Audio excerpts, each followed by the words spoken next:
presentation of Fox Sports. We are Baltimore. We are St. Louis.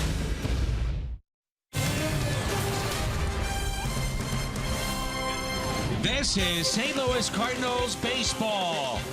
And the Cardinals from SunTrust Park in Cobb County will look for a sweep this afternoon. Game number 3, the Cardinals and the Atlanta Braves. Game 1, a shutout for Lance Lynn and the bullpen. 10-0 the final. The return of Tommy Pham in a big way. Matt Carpenter a home run. He's been red hot. The Cardinals would win it 10-0. Then in Game 2 last night, starting pitching is just rolling, led by Mike Leake. Carpenter another 2-run homer. Adams was thrust into this lineup with the injury to Jose Martinez, and he went deep as well. The Cardinals rolled in Game 2. Now we look ahead to game number 3. That's Al Raboski. I'm Dan McLaughlin. Jim Hayes is here as well. R.A. Dickey, the 42-year-old knuckleballer, will go for the Atlanta Braves. For the Cardinals, it's Michael Wacha. It's not just starting pitching for St. Louis, Al, but the offense has come together too. It really has, and you talk about the top of the order, the guys that are really doing the job. Carpenter has gone back-to-back in home runs. You see the 4 RBIs in the first 2 games. He's walking, getting on base, and that is good news for the Cardinals. But he's not the only one really swinging a hot bat. Ledmus Diaz, 7 for 8 in this series, and you can see his 5 RBIs. The Cardinals are coming out trying to complete the sweep. That's a look at your Kia in the driver's seat. The offense has been hot. Michael Wacha off to a good start. Gets the call today. Redbirds look for a sweep on Fox Sports Midwest.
Brought to you by Bud Light, famous among friends. By Chevy Silverado, the most dependable, longest-lasting, full-size pickups on the road. Find yours at your local Mid-America Chevy dealer. And by Menards. Save big money at Menards on all your home improvement needs. St. Louis Cardinals, a game above the 500 mark at 15-14. They've won 2 straight. They're 500 on the road.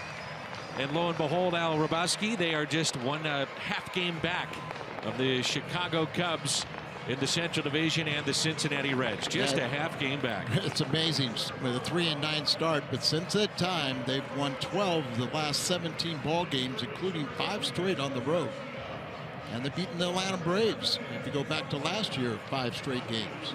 Colton Wong trying to extend his career best 11-game hitting streak. He'll lead it off, followed by Randall Grichuk, and then Matt Carpenter, Jed Jerko, Yadier Molina, Aledmys Diaz, Magneuris Sierra making his major league debut, Tommy Pham, and the pitcher Michael Wacha batting 9th. 42-year-old R.A. Dickey, former 18th overall pick all the way back in 1996 by Texas. He's 3-2 on the young season. ERA is under 4. He'll throw the knuckleball about 80-85% of the time, and it's a unique pitch in the game. It really is. There's only 2 knuckleballers and really only 1 active, and that's Dickey. Stephen Wright with Boston just recently went on the disabled list as the other knuckleballer. And what Dickey does with his knuckleball that is unusual is the fact he can throw it much harder than most. I mean, you think about a Negro or Tim Wakefield, it was the ball would float up there. He can get it up there right around 80 miles an hour. And he has allowed 6 home runs, 5 of them here in this ballpark. Say a lot of times when he tries to sneak a fastball by someone. Magneuris Sierra, there he is on the left. Carlos Martinez on the right. He was the Cardinals minor league player of the year in 2014. Led the Gulf Coast League in average his first pro season at .386. The Cardinals feel defensively he's ready, probably above average. The major league level, great speed. And we'll see if he can use that speed against the knuckleballer, R.A. Dickey. And there's a strike to Colton Wong. His last 17 games, the average has gone from 148 to 291.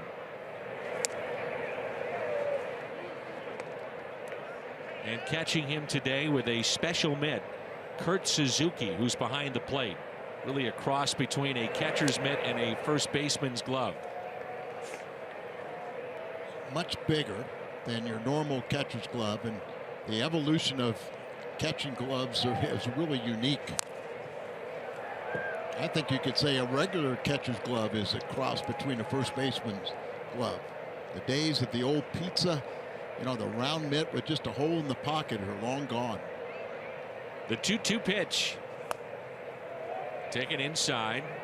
So 2 versions of this knuckleball, mid-60s to low 70s. And then he could throw it a little bit harder in the high 70s. As Wong bounces it right side. Dickey, nice play. To first, safe at first. Braves will take a look at it. If it stands, it's adding to the career best hitting streak for Colton Wong. This will go to 12 games. Dickey, by the way, won a Gold Glove back in 2013. Yeah, I was going to say that. 2010, he won the Cy Young pitching for the Mets. Was 20-6 that year. Had 5 complete games, 3 shutouts against, one of them against the Cardinals. So really scrambles off there, fields his position, flips it over there.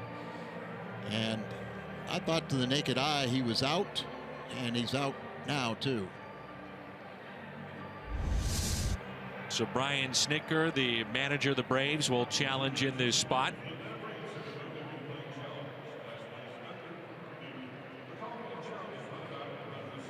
So on the flip side, you're Mike Matheny, you're John Mabry. In your experience, when hitters are facing a knuckleballer, what do they try to do? Do they move up in the box? Is there anything they can do differently? You know, sometimes you'll move up, trying to catch it before it breaks a little bit. Other times you move back. And hopefully it'll fall out of the strike zone, but it's very difficult, and as we thought, he's out. That's a tremendous play by R.A. Dickey. 42 years of age, too. It brings in Randall Grichuk. Grichuk with 2 hits and 2 stolen bases last night. The Cardinals win. Overall, he's hitting .250 with 3 home runs, and he's driven in 12. Outfield is deep and straight away.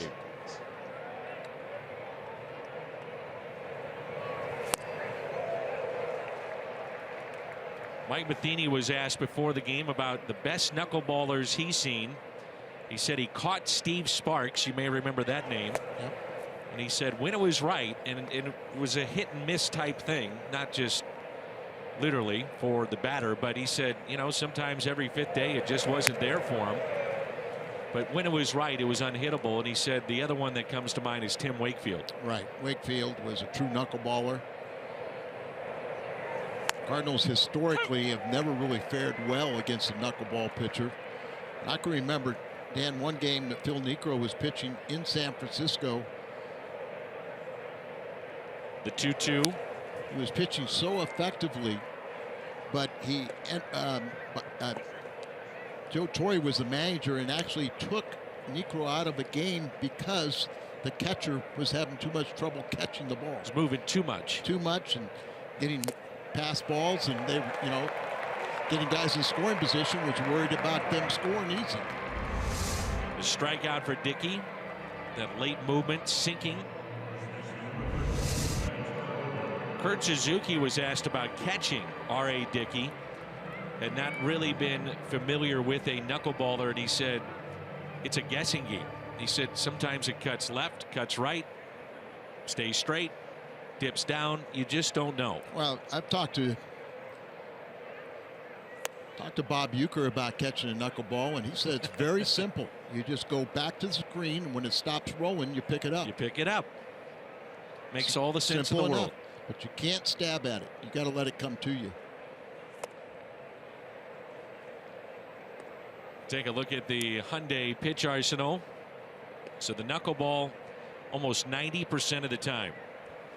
I asked about that ephus pitch, and they said they didn't really think so. They think it's just a real slow knuckleball that somebody described it as an ephus pitch. Don't hear that pitch often, do we? No, sir. And for those that don't know, it would be the high arcing, almost like you were underhanding the ball to the plate. And the last time I can really think about a true ephus pitch, Bob Tewksbury threw one to Mark McGwire in the Homer Dome in Minneapolis, and they both laughed as he popped it up. 3-1 to count. Carpenter really seeing the ball well with 7 walks in his last 3 games. 3 for 6 in the series with 4 runs scored. And Carpenter, a drive out to deep right. It is gone. 1-0 Cardinals. Matt Carpenter with home run number 7. He's driven in 20, and the Cardinals grab an early lead. He's hit a home run in all 3 games in this series, and the Cardinals have scored at least 1 run in all 3 games of this series. That's great. You get a team that's down a little bit, and if you can stay on top of them, you know, they'll look to tomorrow, forget about today.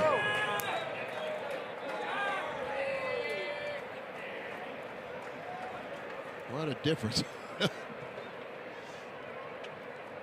When you think about this offense, the Cardinals started out 3-9. And offensively, it seemed like everybody was around 200 or below, and things have changed. Well, we know, we've talked about it all weekend, how the ball will fly here. Center field on over to right field, and I think Carpenter agrees with that assessment. Here's a 1-1 pitch. Jed Jerko's second on the club in hits with 28. And now second in home runs, just 1 back of Carpenter with 6. Remember in game 1, he took a hot shot ground ball off his right wrist, and a late scratch in the game last night in the starting lineup. Did pinch hit and single to right. Ground ball slowly hit to Dansby Swanson, and he makes the play. A 2-out solo home run from Matt Carpenter. 1-0 after a half inning. Michael Wacha to the mound when we come back to Atlanta.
run, 1-0. As we move to the bottom of the first, Carpenter has been red hot. Ender Inciarte leads it off, followed by Adonis Garcia and Freddie Freeman here in the first. Matt Kemp will bat cleanup. Then Nick Markakis, Kurt Suzuki, Jace Peterson, Dansby Swanson, and the pitcher R.A. Dickey. Michael Wacha, his 6th start of the year. His swing and miss rate this year has jumped up nearly 6%. We've seen a very good fastball, always a good changeup. And the interesting thing was his last start was, by Mike Matheny's assessment, the best curveball he's ever seen from Michael Wacha. He's saying that he's using that curveball in counts that you normally wouldn't see him use that in the past. If he misses, you want to see him miss down in the zone. 6'6", throws over the top, but it's that downwind action that makes him successful. 2 balls and no strikes. Ciarte had a good game on Friday night, but it's usually if he hits well, they win. If he doesn't, they lose. 3 hits in that game on Friday night. And 5 of his last 8, he's had multi-hit games.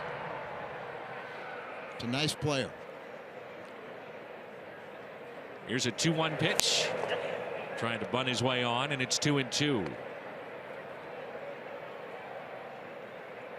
3 home runs last year, his first year with Atlanta since coming over from Arizona, and already this year he's hit 5. The 2-2 pitch. Up the middle and a base hit.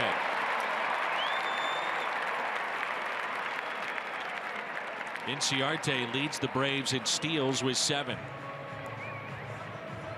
Cardinals defense, we go around the horn, presented by Dobbs Tire and Auto Centers. Pham, Sierra, Grichuk in the outfield. Jerko, Diaz, Wong, Carpenter on the infield. Yadier Molina is behind the plate. There have been 15 stolen base attempts against Molina this year, and he has caught 6. Cardinal pitchers have done a much better job holding runners, giving Yadi a chance this year. Last year they were terrible. They worked hard on that this spring, and it's paid off. Garcia had the 3-run homer off of Mike Leake last night. 10 RBIs in his last 13 games. And he moves up to the 2 spot in the lineup today. His brother, a recent addition to the Cardinal organization, playing at AA Springfield. Off to a very good start. He's a very talented young player. We'll see him some point this year probably. First pitch to Garcia is a strike. Adam Hamare is calling the balls in strikes. Bill Miller down at first, the crew chief, Kerwin Danley at second, and Todd Titchener is down at third.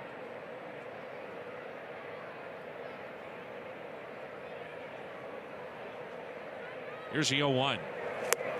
It'll be really interesting at the end of the year to see how many home runs have been hit in this ballpark and the runs in general that are on the rise from Turner Field. The biggest jump from an old ballpark to a new one, the Astrodome to then Enron Field. Houston gave up 269 more runs that year.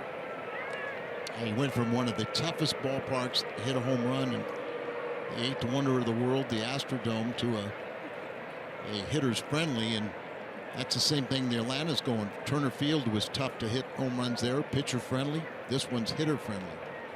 Here's a 1-1 pitch and a foul ball. We saw that last night with Tehran. He just did not look like the same pitcher we've seen in years past. Right, we made that reference. Jose Lima, that really had a tough time pitching in the new ballpark in Houston. What is scary here is the way the ball flies. Wait till it gets hot. Right. Here's a 1-2 pitch. Long look. The fastball just missed. 96 mile an hour. Yadi set up away right there, but just a little bit outside. Matt Carpenter has put the Cardinals on top, homering in his 3rd consecutive game. First time he's done that in his career. The 2-2 Fouled back. Carpenter had 3 home runs total in April, and he's already got 4 in the month of May.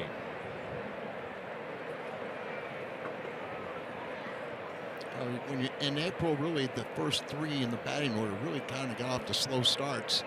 In May, you can't say that.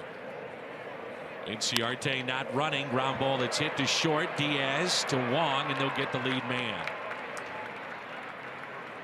You could see Aledmus was really in between on how he wanted to field that baseball.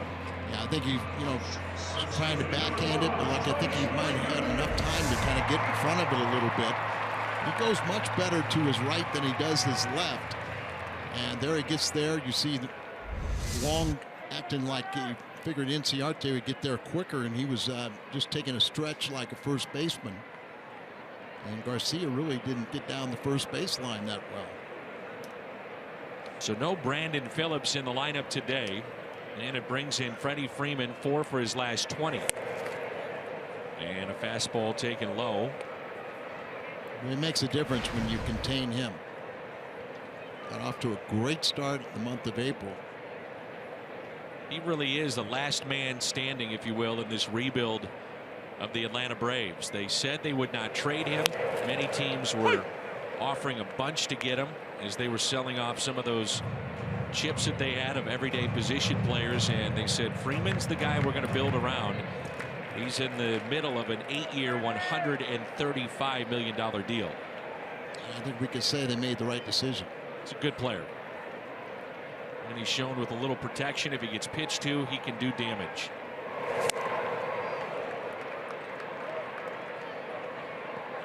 Last year he had 34 home runs, drove in 91. Good fastball there by Michael Wacha. See that ball just running.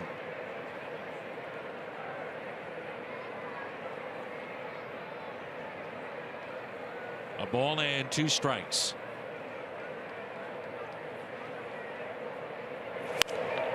Popped up left side and out of play. I mentioned in game 1 that Freeman actually played for Team Canada in the World Baseball Classic. His mom is from Peterborough, dad from Windsor in Canada. Freddie grew up there and also in California. He's a dual citizen. His mother passed away, so he played for Team Canada in the WBC to honor his mom.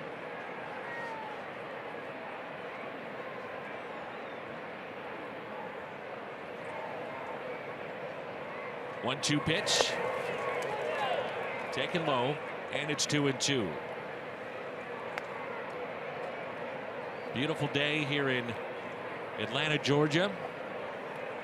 But you're right. Normally we come here and it's hot, it's sticky, muggy. It's a cool afternoon. The 2-2. Struck him out with the breaking ball.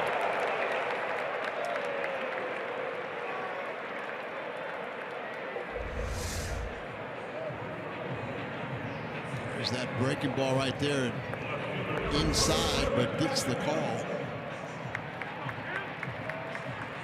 Hyundai pitch arsenal for Michael Wacha. The fastball and changeup primarily, cutter, and mixing in that curve a little bit more often here as our season goes along. I was going to say, we might see as the season goes along that curveball increase in percentage. First strikeout for Michael Wacha. Here's Matt Kemp batting .325.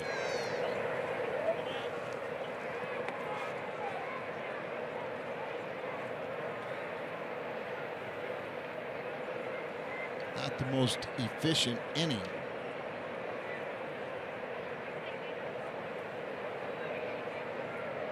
This will be pitch number 19.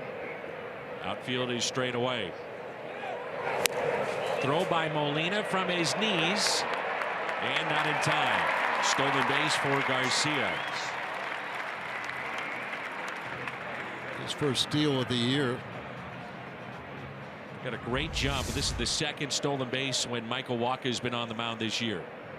And you saw right there, he left so soon. He started to slow down and almost stopped, but then continued to go. So really, when you have somebody as tall as Michael Wacha, a lot of times they are very slow to the plate.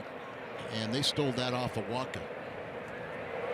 The Braves did not have a man get to second base in Game 2 against Mike Leake until the 6th inning last night.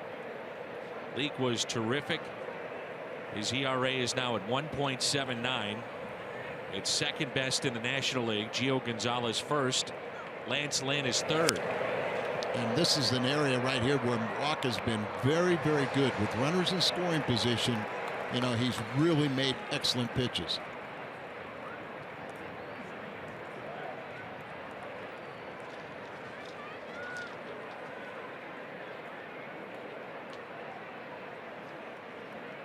Two for 21 with runners in scoring position against Walker.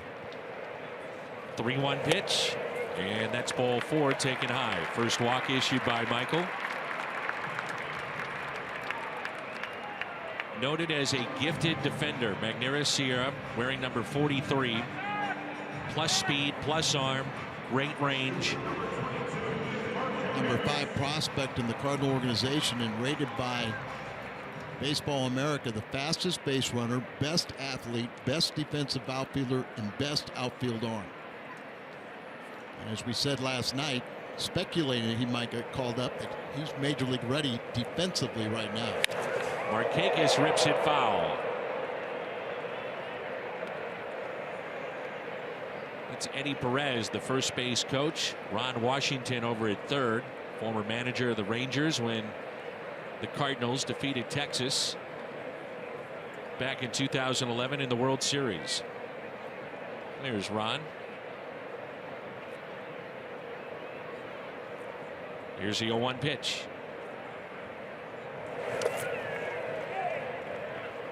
Markakis with career double number 400 on Friday night. One of 8 active players to lay claim to that. 14 years in the big leagues now, and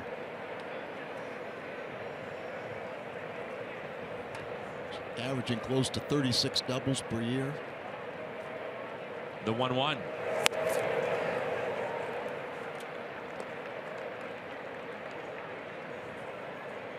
Now that pitch counts up to 25, so trying to find that strike zone. The 2-1 pitch. 2-2. This is a look at the Braves at terms of runners in scoring position. They have struggled in this series. 1 for 12 coming into play today. They were 0 for 10 on Friday night against Lance Lynn. You know, he had a lot of base runners, but boy, he buckled down and made tough pitches. Leake was outstanding last night. The 2-2. And a strikeout from Michael Wacha. 2 in the inning. The Braves strand 2. Sierra's coming up when we come back.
keys to the game, presented by Toyota.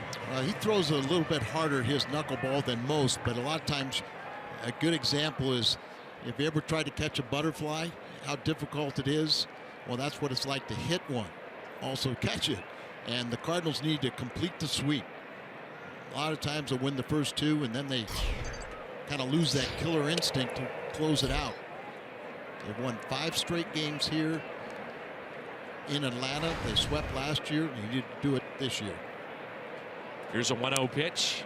Fouled back by Yadier Molina. Did not play in game 2. That went to Eric Fryer and worked very well last night, clearly, with Mike Leake. Yeah, if Eric Fryer started 5 games, the Cardinals have won all 5. There's something to be said about that. You know, no doubt. As you know, being a former pitcher, you know, pitchers can be fickle. You know, they want to have their guy back there. And they really enjoy throwing to Fryer.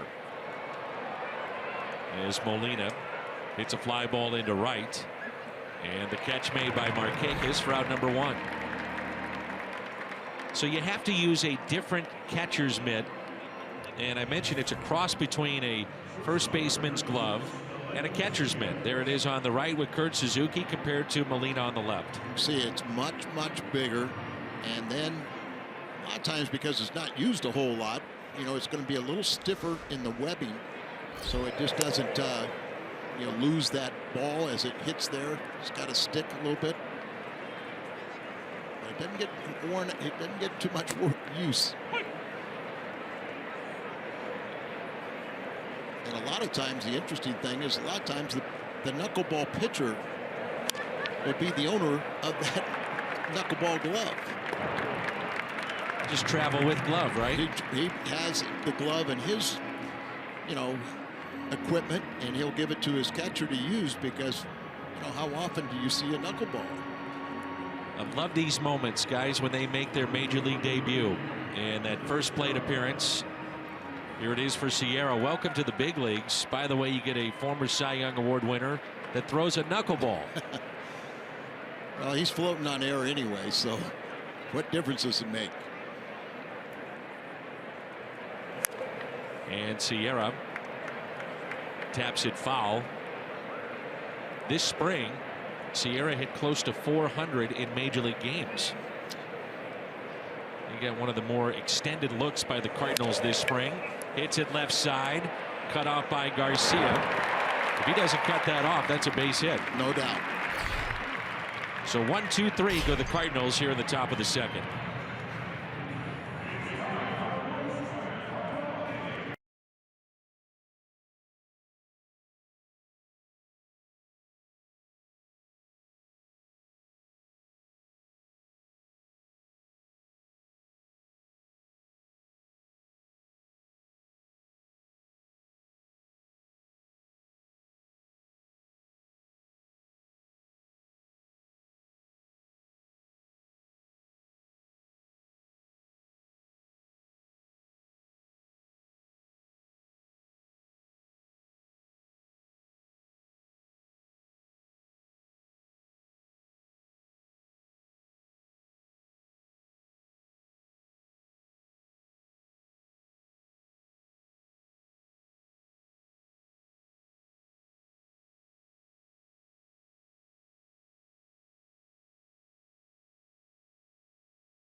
With more on that, let's check in with Jim. Dan, you could tell that Mike Matheny was genuinely excited to have Sierra as part of the ball club. When we talked to him this morning, Sierra really impressed him during spring training. Mike told me he was the best defender on our team during spring training and just about as fast as anyone we saw. He also believes Sierra has a big offensive upside. Mike said he looks slight, but he has strong wrists and forearms, and he can drive the ball. Matheny says perhaps the most impressive thing about Sierra is his personal makeup. Mike says he's the kind of player that will hold up on the big stage. Matheny told me back in spring training, he told one of the coaches he didn't think they could ever put that kid in a situation that would scare him. Dan, as Mike put it, he doesn't scare. And Jim, we were to the ballpark early, and walking in the clubhouse, he was our first guy we saw here. Yeah, and there was no one in the clubhouse, just the kid fresh up from high A, sitting in an empty clubhouse, looking a little nervous, but he's been good to this point, and as Mike Matheny said, he's got that personal makeup where he's not going to be overwhelmed by the magnitude of the situation, Dan. And Mike saw him, and they had a brief visit, and he said the #1 thing is enjoy the moment. You've earned it. Here you are in the big leagues. Enjoy it. Here's Kurt Suzuki, and a ground ball that's hit to Jed Jerko. One away. I thought some of the pitches in that first inning were up from Michael Walker. Yes.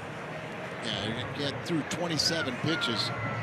So hopefully he can be a little more efficient right now and get back into a pace where he can go deep into the game. Jace Peterson. He's at second base today with Phillips on the bench. Off speed pitch, drops in for a strike. Mentioned that Peterson, a former two-sport athlete at McNeese State, football and baseball.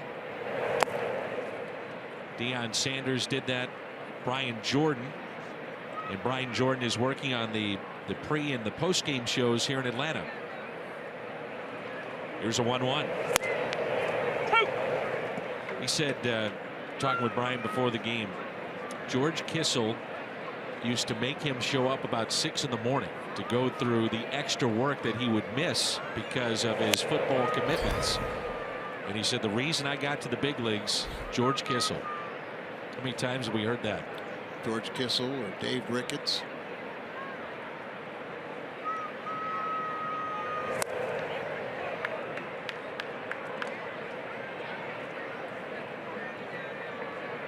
Dave Ricketts was in the big leagues, you know, as a bullpen coach when I were playing with the Cardinals, but really known for how much he helped development. Fly ball to left, and the catch is made there by Tommy Pham.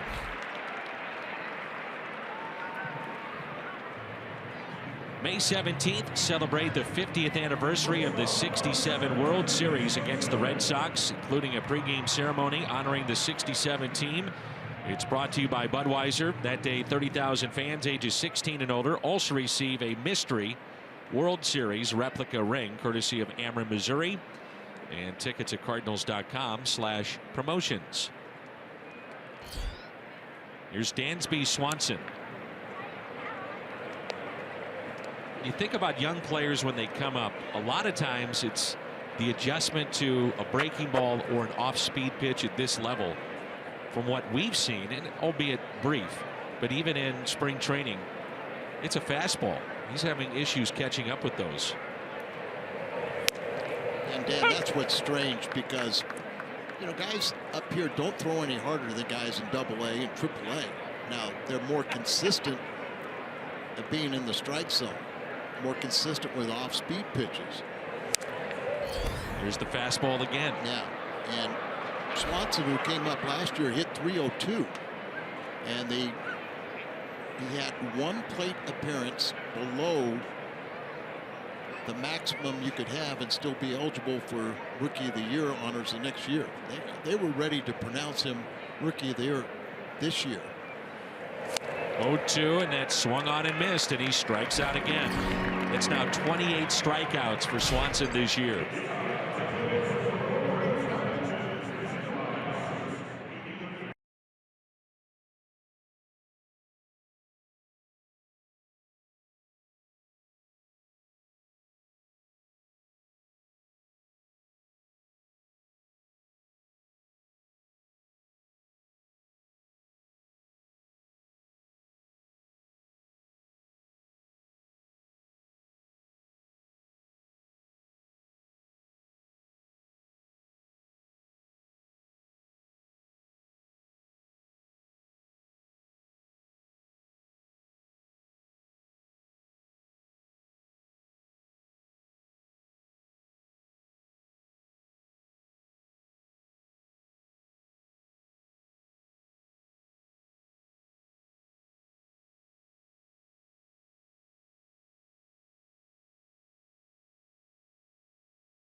Top of the third, take us wherever you go. It's Fox Sports Go. Download the app. You can see our Blues post-game coverage coming up later today, and also St. Louis Cardinals baseball.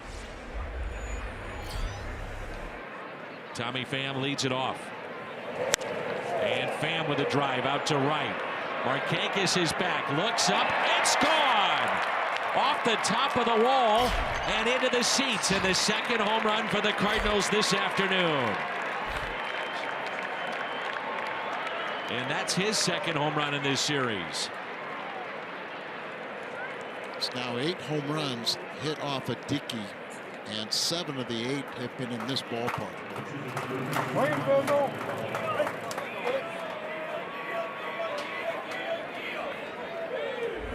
have hit 2 home runs in all 3 games of this series. And it brings in Michael Wacha.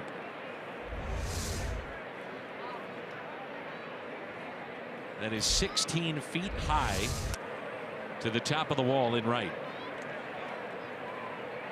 That drive ended up 16.4 inches. 0-2 pitch. Get the feeling those folks that buy a ticket to the Coors Light Zone, the Chop House, they're going to get some souvenirs over the years. Ball is just jumping that way. Ground ball that's hit to second. Jace Peterson for the first out. I would recommend, and all those people in the right field, especially around that Chop House, is to go visit that one stand where you can rent a glove for the day, because you might need it out there. That's a perfect Rawlings. Yeah, the Rawlings, get the best glove maker in the world. Have a setup in St. Louis where you could rent a glove day. Maybe you catch a foul ball or a home run. Here's Colton Wong. And a foul ball. 1996, I mentioned earlier, Dickey was drafted that year. Chris Benson was #1 overall by the Pirates. Dickey went 18th overall to Texas. Second was Travis Lee, Minnesota. Third, Braden Looper of the Cardinals. 0-2 pitch.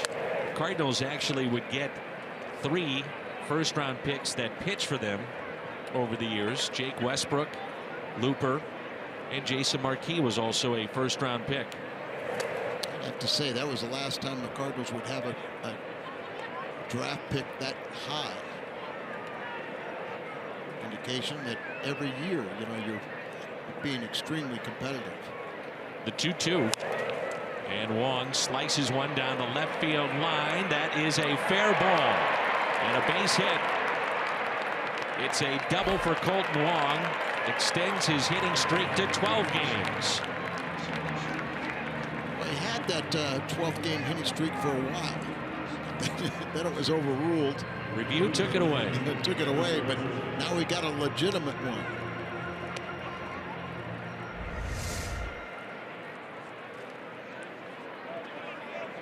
It's a good example of really waiting on the ball. You can't swing too early. And a lot of things too, when you see if the ball is up around your eyes, then you got a chance because it's going to fall around belt high. But if it starts waist high, let it go because it'll fall out of the strike zone. You mentioned at the tail end of your career, you attempted to at least flirt with the idea of a knuckleball. Anything to try. Forkball, okay. Forkball. But you've obviously messed around with a knuckleball. I knew there was no chance to even mess around. I couldn't even feel comfortable even holding it. The point, though, is that it's really not your knuckles on the ball. It's more digging in with your nails. Yes.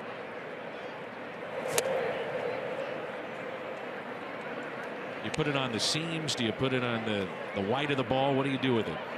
Trying to get a ball and figure it out. Let's see. The 2-1 is hit out to left field, and the Cardinals will add to their lead. Grichuk on his way to second base. That drives in Colton Wong. He'll switch places there and swap places, and that makes it 3-0 St. Louis. I would do the seams, Danny. dig in on those. Dig in on the seams. You know, you kind of have your fingers off to the side. There you see the fingers are up, and it's the nails, the fingernails, that are really digging into it. When Dickey began his career, he was a traditional pitcher, if you will. Did not have the knuckleball, and it changed for him in the Texas organization. Charlie Huff was the one that really taught him how to throw this. Well, it was his second stint, you know, because he got sent to the minor leagues as a traditional pitcher and then resurrected his career with Charlie Huff. One point in the minor leagues, he had 32 saves one year. He was an All-American at Tennessee, high draft choice, and still going here at the age of 42. Carpenter with a home run his first time up.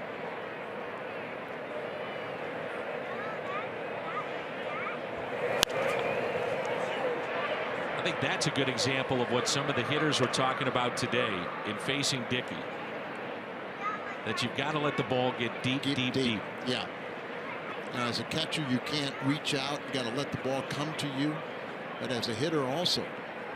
And that's why I say sometimes you'll get up in the box. Sometimes you go all the way back in the box. 0-2 pitch and a ground ball hit to the right side. Advancing on the play, Randall Grichuk to third. MLB.com at bat, your #1 mobile app for live Cardinals baseball. Stay connected with a fully customizable experience. Cardinals home screen icons, app features, as well as game day. It's all at MLB.tv. Brings in Jed Jerko.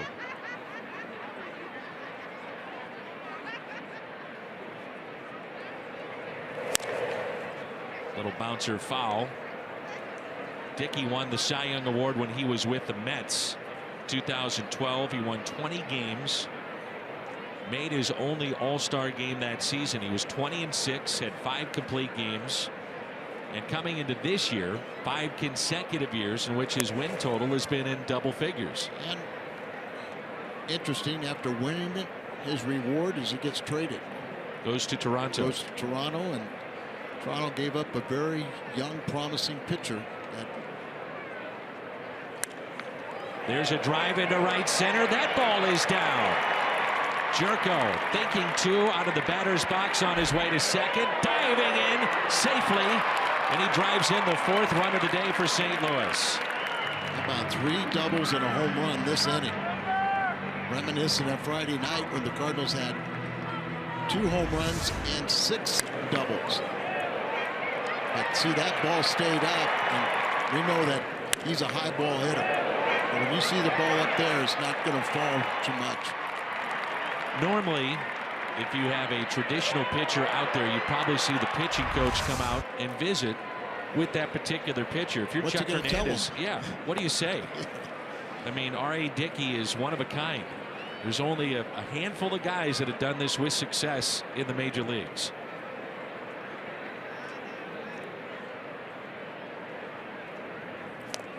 A swing and a miss by Molina. And everybody says, well, why aren't there more knuckleball pitchers? Well, there's a reason.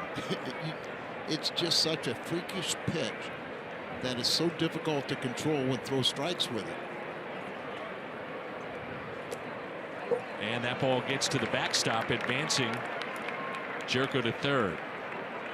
Now, on the flip side of this, if you're Brian Snitker, manager of the Braves, is you're saying, well, our bullpen has been beat up. Right. But even if he's getting beat up today, talking about R.A. Dickey, we can keep him out there because the toll on his arm is not the same. No. And you just have to, right now, we've said the last 3 starters for Atlanta have thrown a total of 13 innings. So you really just have to, you know, kind of stay with him for a while and can't wear out the bullpen arms. They do have an off day tomorrow.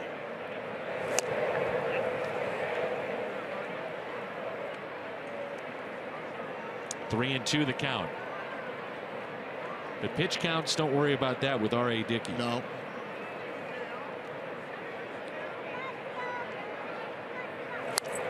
Molina pops it up behind home plate. Suzuki gives it a look, and it's out of play. I think he also has an unusual arm.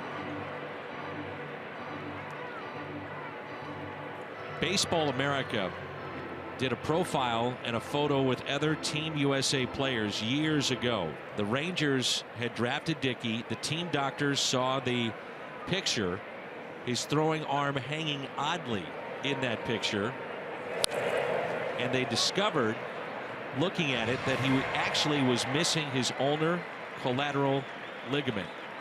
And there's Dickey, and they could see that the arm was hanging a little bit differently than the others. And so the team doctor brought him in for an exam, and it cost him about $800,000 of the signing bonus that he originally had.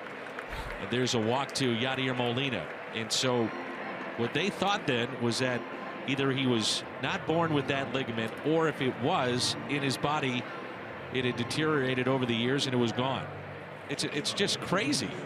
And they tell him, Al, that he should not be able to reach and grab a doorknob and turn it without pain, but he said he's never had pain with it. It's something crazy. And here's one of those conversations that, what do I say? Throw strikes. I redid some of my baseball cases, Dan, and I pulled a baseball out, and you can see I've got a faded George Brett autograph.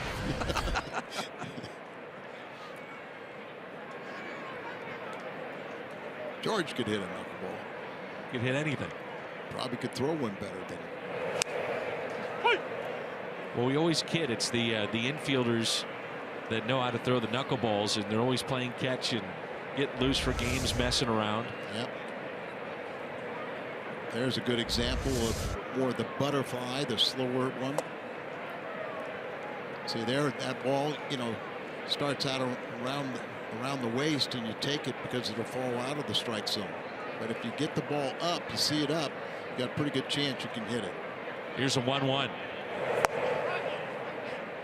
I would assume that this is not only tough on the catcher, but the umpire too. You can't call a ball too soon.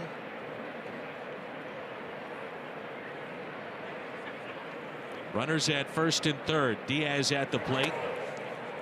God, he almost took off. Trying to go into second and steal. So 64 pitches so far, but 33 here in the third. He's now allowed 12 earned runs in 4 home starts. That's pulled to third, backhanded by Garcia, and a force play at second with Peterson. A big inning for the St. Louis Cardinals. It started with this home run by Tommy Pham. Doubles by Wong, Grichuk, Jerko,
equipment, quality, reliability, and value. Find a servicing Steel dealer at steeldealers.com or search STIHL.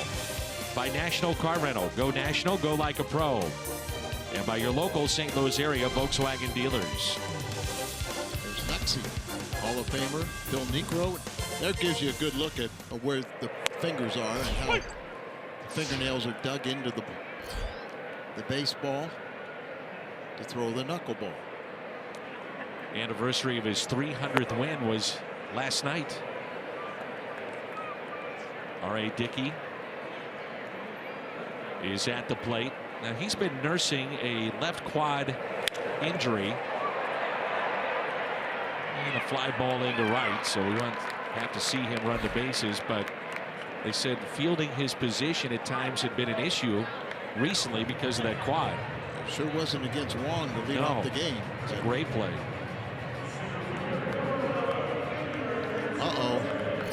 Michael Wacha has come out to check him. It's his fingernail here, and whether he's got a blister or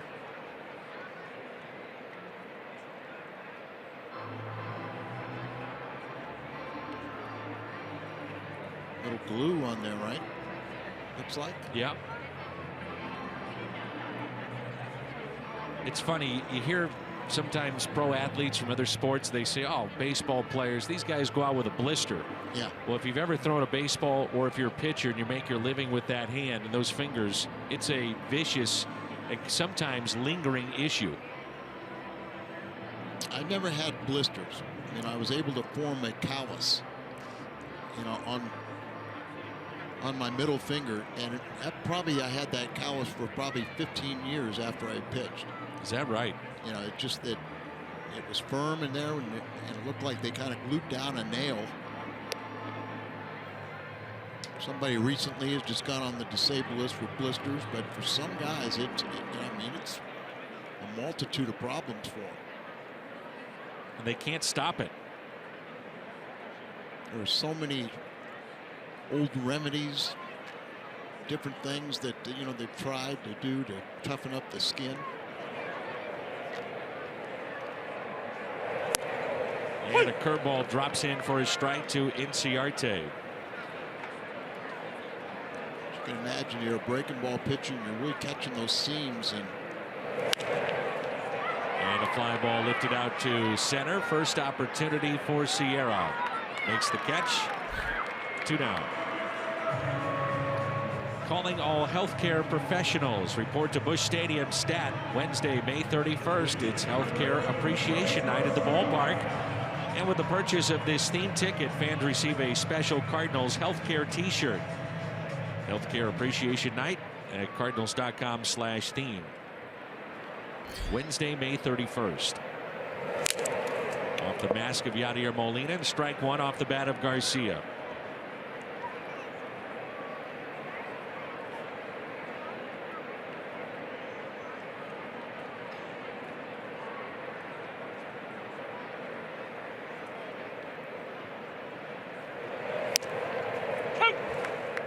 Going to that breaking ball like we talked about a little bit more often. Yes. Came up a 2-pitch pitcher, fastball, changeup.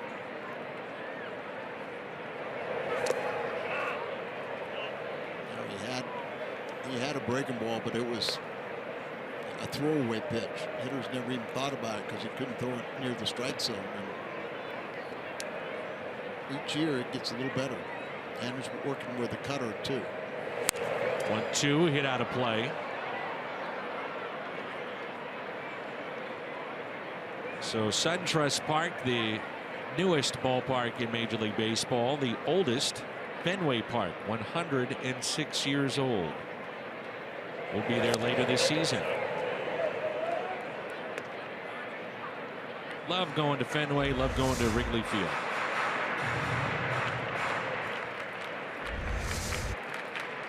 Something to be said about the old ballparks. A swing and a miss held on to by Yadier Molina. 7 in a row. And 4 strikeouts from Michael Wacha.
of the Cardinals.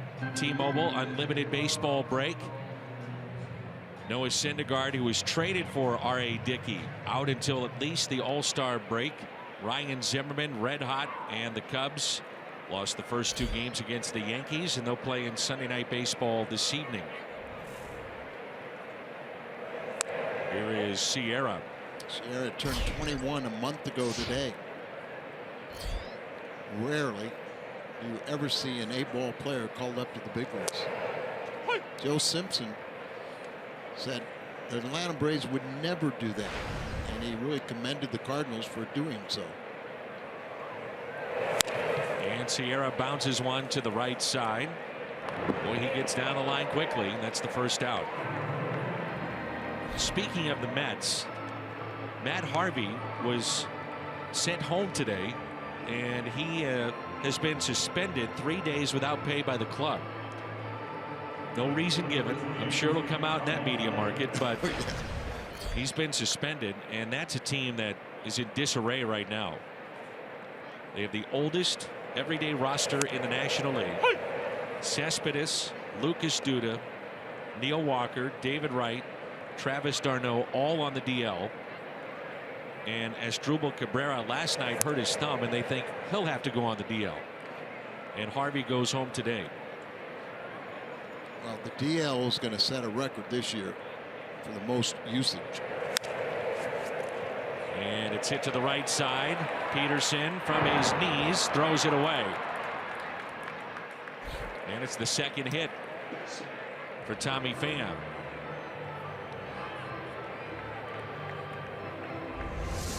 We've seen Chase Peterson make some outstanding plays in the past. Almost makes one here. And once again, if you missed it last night, Brandon Phillips, playing second base, made a spectacular play. Really a great play. Diving for it, stopping it on the outfield grass, and then falling backwards through a strike to get a runner out at first base. So 1 out runner at first. Walker will be asked to sacrifice Pham here.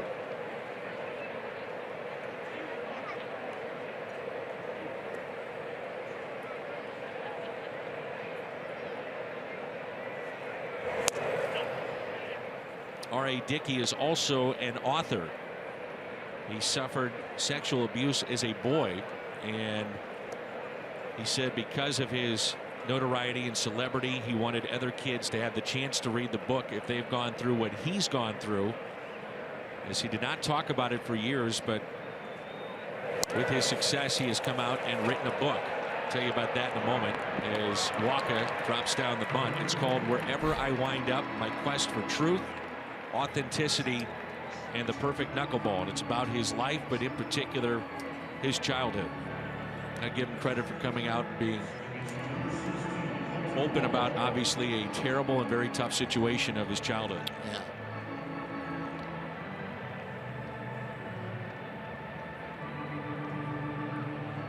Here's Colton Wong, who is 1 for 2. A bloop double down the left field line to extend his hitting streak to 12.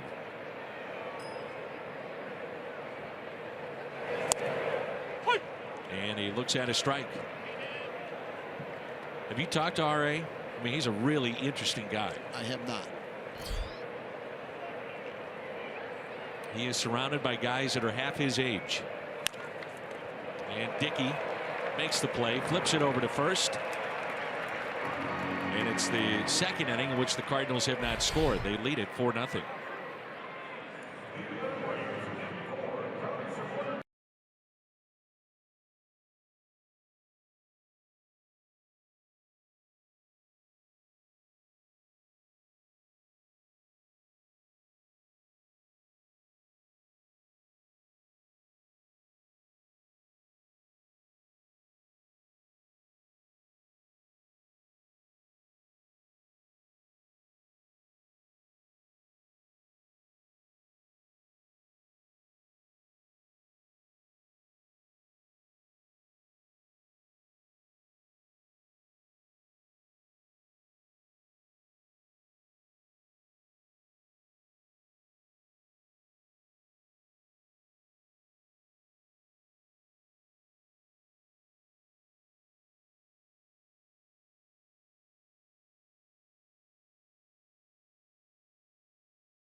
reminder, Mother's Day a week from today. 30,000 fans ages 16 and older take home a Cardinals glass picture frame courtesy of Power of the Pink.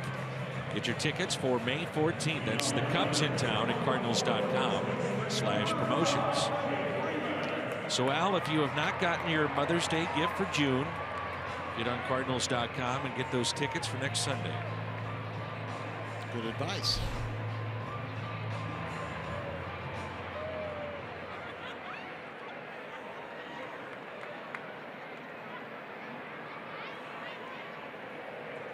Freddie Freeman, Matt Kemp, and Nick Markakis. And a ball taken outside. Keep an eye on the pitching hand of Michael Wacha. Medical team went out, took a look at it. Wasn't hit by a ball if you just joined us, but looked to be routine, and we're speculating maybe a fingernail or it looked like blister. Glued down something, you know.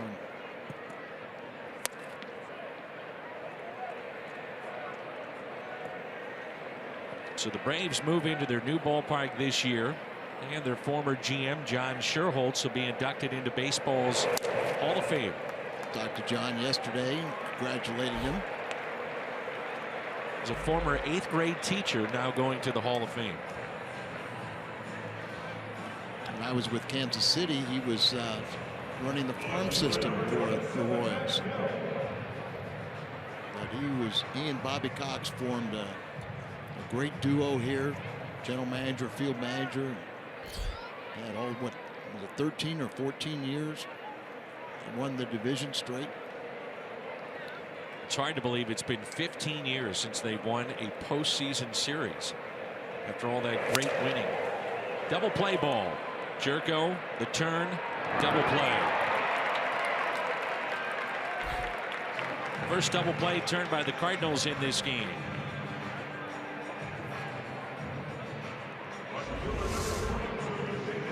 State Farm double play. Right there, when second baseman, you know, really know that they're protected now. There really can't be, you know, have that rule blocked, send him in the left field. Just mentioned Kansas City, and think about rule block. George Brett and Hal McRae were two of the notorious for sliding hard and disrupting that double play. If our young fans could see how Hal McRae went into second base, they'd be floored. They think that they're watching football. I remember one game in St. Louis, Reggie Smith was on first base.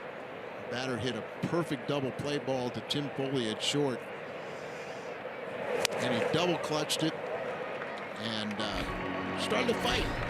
Where he went into second. Strikeout number 5 for Michael Wacha.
Carlos Martinez and Adam Conley. Conley the lefty, Martinez coming off his first win of the year. Pitched very well against Milwaukee this past week. I mentioned Matt Harvey being suspended. He was supposed to start today too. Wow. Richard down the left field line and extra bases. His second double of the afternoon. He's 2 for 3.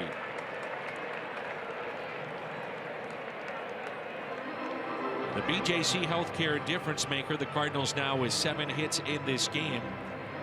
Batting average this season and how they are on the rise as the weather has warmed up. Sometimes the bats have. This includes today, but look at those May averages. Those are all key guys. Remember, Colton Long, was under 200 before he started this 12-game hitting streak now, career high. Here's Carpenter. And a pitch in the dirt for ball 1. Solo home run back in the first, his 7th of the year. Joins Albert Pujols and Silent George Hendrick as the only Cardinals to hit home runs in 3 consecutive games against Atlanta down here in Dixie. And Pujols was the last 21-year-old to be promoted by the Cardinals until today.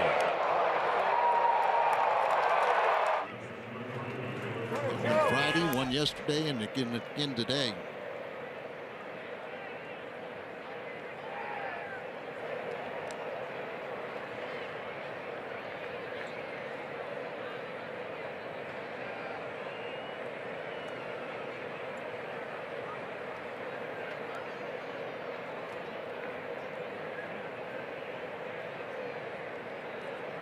The 2-0 drops in for a strike.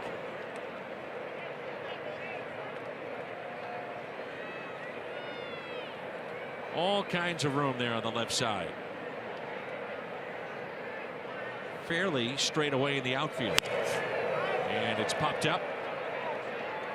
Garcia makes the catch. And that's the first out here in the top of 5.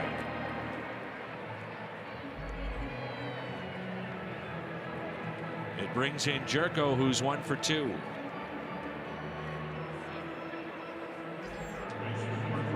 Six of the 7 hits have gone for extra bases for the Cardinals. And like I said, Friday night they had 8 extra base hits, 6 doubles and 2 home runs. 1 out, runner at second base. Cardinals, after the first 2 games, are hitting .354 in this series with 4 home runs. It was .390 after Friday night. That's tapped foul. Well, Turner Field was only 20 years old. The reports were the renovations would cost them about $150 million. So the Braves, while they still drew over 2 million fans for the 26th straight year, they moved to this new facility in Cobb County. And the biggest question mark for any sporting event or concert or anything that you have in this metro area of Atlanta is traffic. And so far, so good, they say, with the traffic. 2-1 pitch. Runner goes, throw down to third, and out. The Cardinals will take a look at that.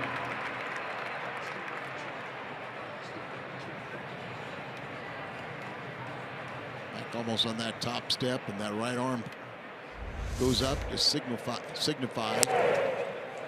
Even a double clutch there and a high throw. Pritchett thinks he gets in there. He had a 2-steal last night, and it looks like he is safe. Like the hand gets to the bag before the glove touches him. The last view, not that one, but the previous view, I thought he was safe. Yeah, I think he's safe on that one too. Tags him in the chest, but the arm is extended. I'm surprised the Cardinals, up by 4 runs, aren't challenging.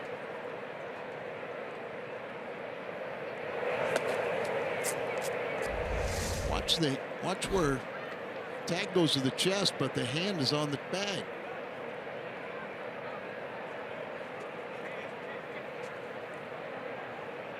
Very close. So with 2 outs, runner at first. The second walk by Dickey. Here's Yadier Molina. He is walked and flied out to right. Does make you wonder how aggressive the Cardinals going into this game thought they might be with a knuckleballer on the mound if they get a runner on. Well, you notice there, Suzuki double clutched the ball. It's tough to catch it, tough to even get a handle on it. And he's throwing it about 75 to 83 miles an hour. So you're thinking about getting a pretty good pitch to run on at any point in time. His fastball tops out at 85. Here's a 1-1 pitch. Short lead at first.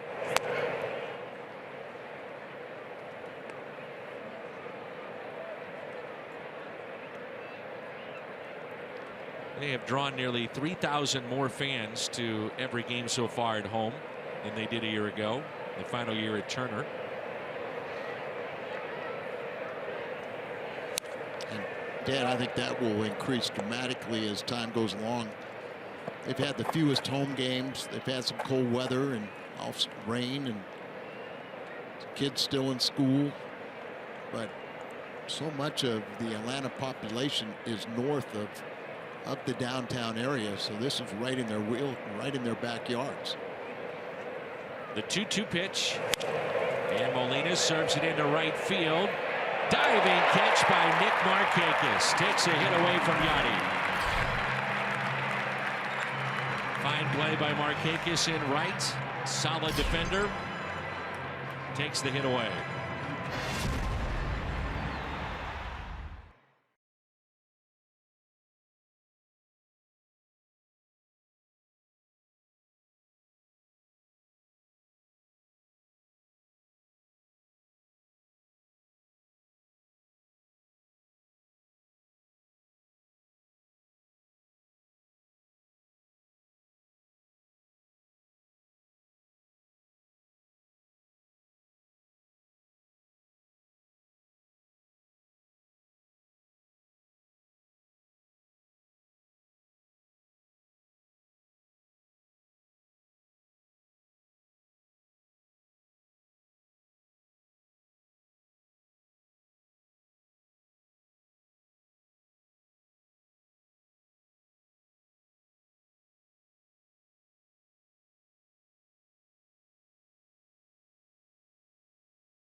Furry friend happy and take home a special Cardinals Pet Bowl courtesy of Purina.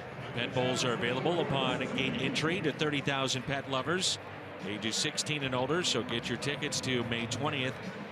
The Cardinals and Giants, cardinals.com/promotions. We will not see Madison Bumgarner. He's out for quite some time. And the Giants are 11-20 and already 8 games back of Colorado. Colorado tied with Arizona in the West. And that was the 60th pitch thrown by Walker. He had 27 in the first inning, so he has gotten more efficient. There's Kurt Suzuki. He was an all-star back in 2014 while with Minnesota, and he drives it out to left. Pham goes back and makes the catch. Suzuki has spent parts of his major league career with Oakland, Washington, Minnesota, and now here in Atlanta. Missouri Lottery Fox Tracks. Coming in. Dropped that bat head, but line drive right to his fielder.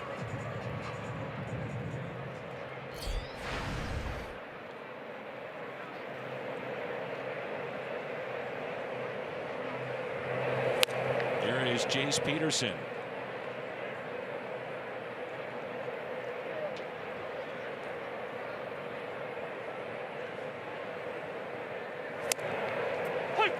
And a strike. 1 ball, 1 strike with 1 out and nobody on.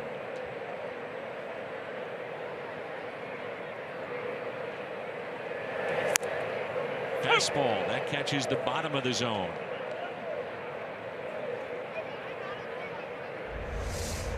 Shaking his head on this one, but there in the black. And a ground ball hit to the right side, taken there by Wong. And there's 2 down. As the club is winning, as the offense is picking up, little things like Wong on that ground ball or his turn at second base. You know, guys aren't fighting it. You could see how they played with just, it was tense defensively. You're just not seeing that anymore. And I think part of the reason was because of the off days. You know, way too many early in the season, rainouts. You just didn't have that continuity of playing day after day. And now that you're getting some playing time, everything's starting to relax, and they're feeling more and more comfortable. The boys' starting pitching in this series has been so good, and that really sets the tone. It's nice also that all 3 starters in this series have taken the mound with at least or have a 1-run lead all 3 games. I mentioned earlier that Dansby Swanson was 1 at-bat shy of being a rookie a year ago. And if you exceed 130 at-bats, you're a rookie. 50 innings pitched or more than 45 days on a major league roster, you lose that status. As Swanson right now, he's lost. Strikeout for Michael Wacha. That's his 6th. The statue of Hank Aaron. Jim Hayes will be out there when we come back.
Find Jim Hayes. Dan, one of the cool things in this brand spanking new ballpark, the Braves have their own monument garden. The centerpiece is an 8-foot-tall bronze statue of the great Hank Aaron. They also have jerseys on display with historical significance, outlining the Braves' history in Boston to Milwaukee and all the way to Atlanta. And there's a piece of Cardinals history on display, a bat from Red Schoendienst. Red played for the Milwaukee Braves in the late 1950s. And there's also a Tony La Russa bat on display. Tony played in 9 games for the Atlanta Braves in 1971 at the tail end of his major league career. And of course, those two, thank you, Jimmy, good stuff, tied in with the Cardinals. La Russa, the all-time winningest manager. Red, second most in wins.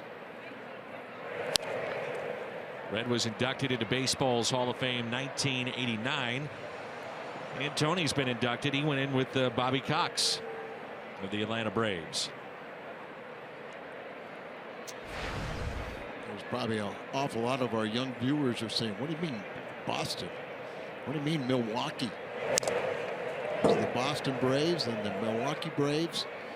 And I was told that when Red joined that ball club, they were a real good club, but they weren't world champions, and until Red got there and they taught him how to win. This is his 72nd year in uniform in some capacity in Major League Baseball for Red Shanians. 3-2 pitch and a strikeout of Diaz. He thought it was low. Strikeout number 2 for R.A. Dickey. Good pitch right there. And it brings in Sierra.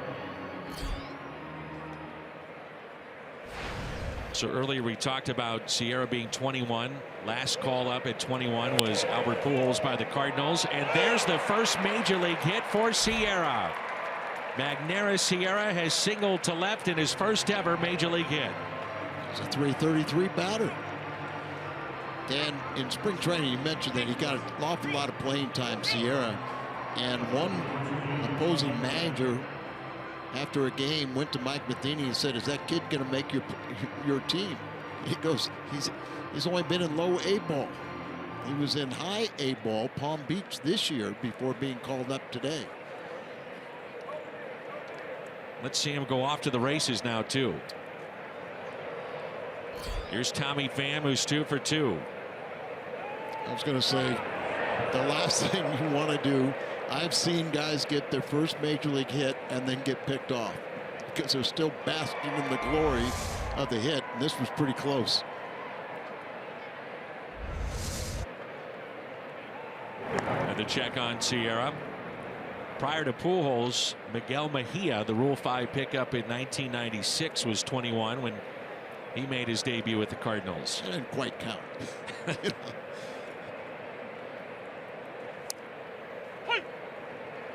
Sierra last year led all Cardinal minor leaguers in hits. He had 161. And when he won the batting title, he hit .386. The Gulf Coast League. Here's the 0-1 pitch. Instead, time is called. Slightly bigger lead this time for Sierra, leaning towards second base. Not running, they pitch out, and it's 1 ball and 1 strike.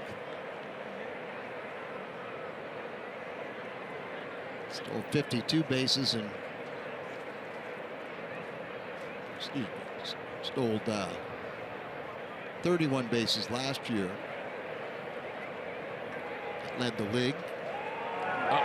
Picked off. Nope. So Sierra is picked off at first base. I may want to check this, but I think Freeman dropped the ball after he's out. Say the first step was going towards second. Or looking at that, the tag was late. And then you see he drops the ball, but I think it was after he's trying to take it out of the glove. Chris Maloney, who is the third base coach of all people on the other side, at least made the motion that he thought he got his hand into the back of the bag, but no argument there from the Cardinals. So Sierra, first major league hit, then picked off. He's not the first, but he's still going to get congratulated. But it's not as much fun as it would have been if he could have circled the bases and scored a run. And the 1-1 is tapped slowly left side, gloved by Garcia. And he makes the play. Congratulations to Sierra. First big league hit.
jerseys, 1967, to celebrate the 50th anniversary of that club. That day, 30,000 fans 16 and older receive a tote bag featuring an anniversary Cardinals logo courtesy of MLB Network. Tickets at cardinals.com/promotions. Bonifacio is going to pinch hit here for Dickey. Switch hitter, 14-year career with 8 different organizations. Last base hit given up by Michael Wacha was in the first. The only hit he's given up. There was a single to Inciarte and a fly ball into left center. Sierra on the move and makes the catch. Well, he just glided right there. Picked up a lot of ground. By the time he stopped, he was well into left field.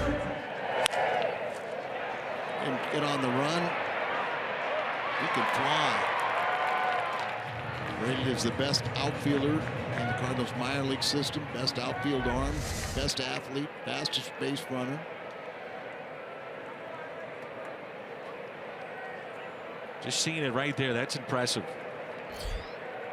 Inciarte. Michael walked one in the first. The Braves had runners at first and second. So 2 on, 2 outs, and then Markakis struck out. Leadoff walk to Freeman in the fourth, erased on a double play.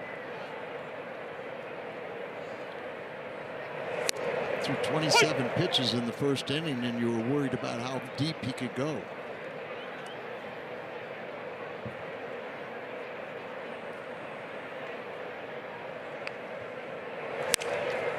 And there's a base hit, the second of the afternoon. Both of them by Inciarte.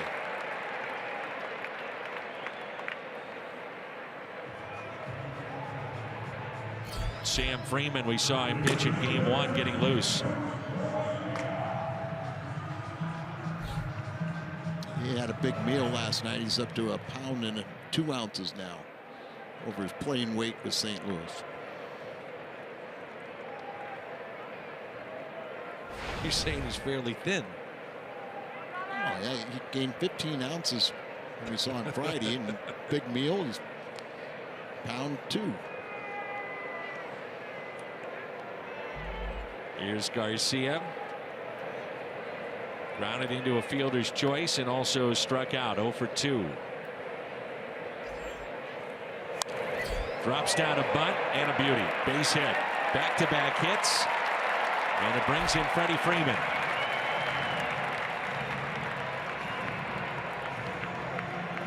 The Cardinals pitching staff done a good job of stopping Freeman, but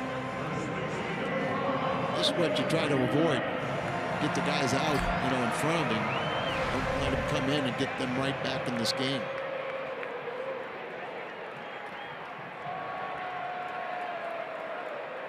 Freeman has struck out on a curveball looking, didn't like the call back in the first, and walked in the fourth.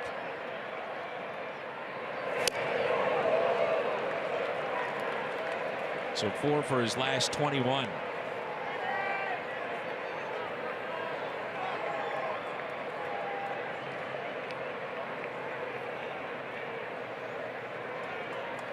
Now a couple hits here and ball getting up a little bit. Activity in the bullpen. And a drive. Left center, tailing back to Pham, and it's off the wall. Pham plays it on the backhand, and it's a double for Freddie Freeman. That drives in a run. The Braves get on the board. 3 consecutive hits. It's now 4-1.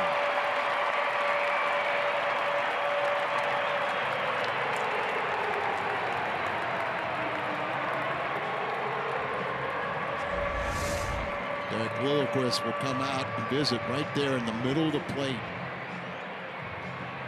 Got by with the first pitch of the at-bat, but not the second.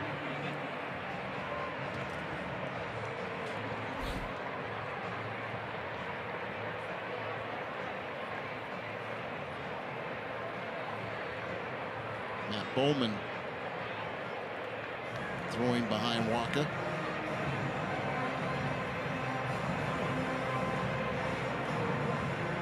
So the pitch count at 75.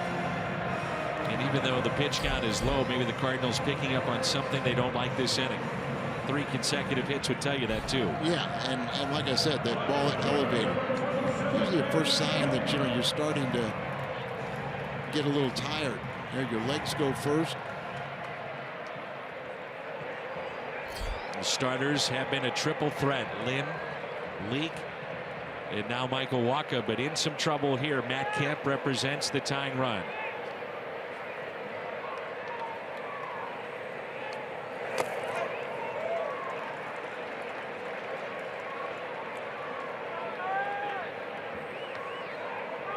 All those years with Los Angeles as their center fielder, then traded to San Diego.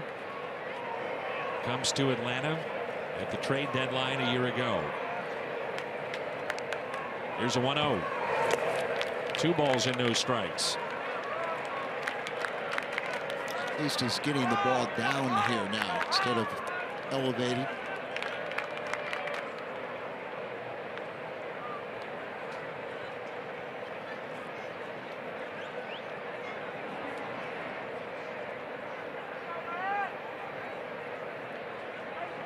The 2-0 pitch. 2-1.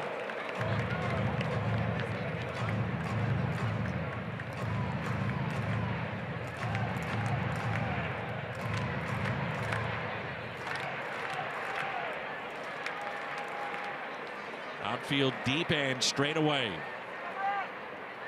Braves now get a right-hander up. I think it's Ramirez, but 2-2. it is. And got on the scoreboard.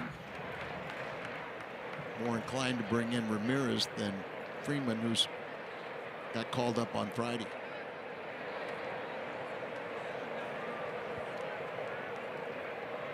The 2-2 pitch. Outside, full count. The pitch at 97 from Michael Wacha. Sometimes I just don't understand how Gotti sets up so far outside. You know, it's almost just a free pitch to run it full. Almost set it up in the left-hand side of the batter's box. 3-2. Past the diving Colton Wong into center. Bobbled by Sierra, but fires it back in. 1 run does score. That makes it 4-2. Freeman was held up at third. Kemp drives in his 17th, and it's now a 4-2 game. Sierra bobbled it, but I mean, the 1 run was going to score, and they held up Freeman at third. That ball running inside and just drops the bat head. Colton Wong would have made a great play if he could have came up with that one. A little surprised they didn't try to test there, but there's only 1 out. So runners at the corners. Nick Markakis.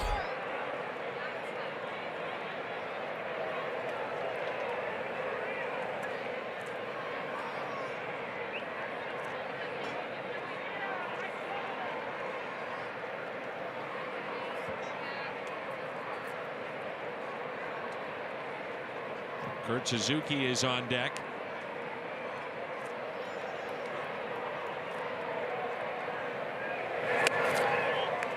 Get the feeling too, Al, that depending on what happens here, could be his final batter of the day. His spot is due to lead off the top of next inning, but I think you're right. 4 consecutive base hits. Now the pitch that's up.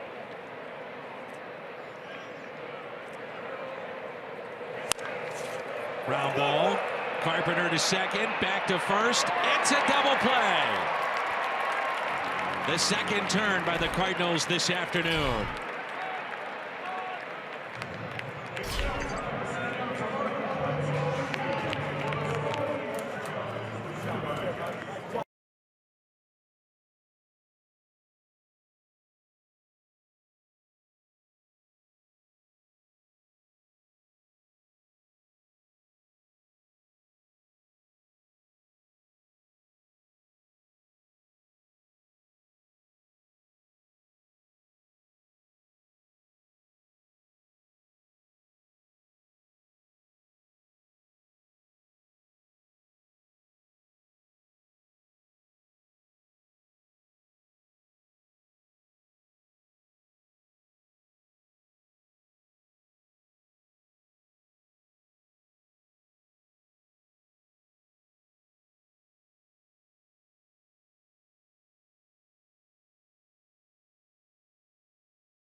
The left-hander, former Cardinals Sam Freeman.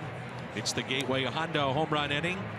Cardinals hit a home run. The Gateway Honda dealers donate $1,000 to the Make-A-Wish Foundation of Missouri.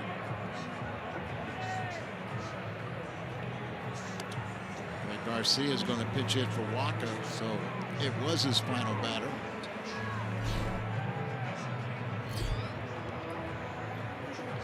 So on the bench for the Cardinals, Adams and Garcia from the left side. You do have Dexter Fowler. We flash back to last year at Turner Field, April 8th. 3 pinch hit home runs. Diaz his first in the big leagues. Stephen Piscotty also would go deep. And a major league record for the Cardinals. Cardinals, of course, went on to hit 225 last year. And a fly ball lifted out to left. Matt Kemp is there near the edge of the track for the first out. That was unbelievable seeing that. He pinch hit home runs. That was a major league record, and they went on to hit 17 pinch hit home runs for the year, and that was a major league record. Here's Colton Wong. A double down the left field line to extend his hitting streak. Now stands at 12.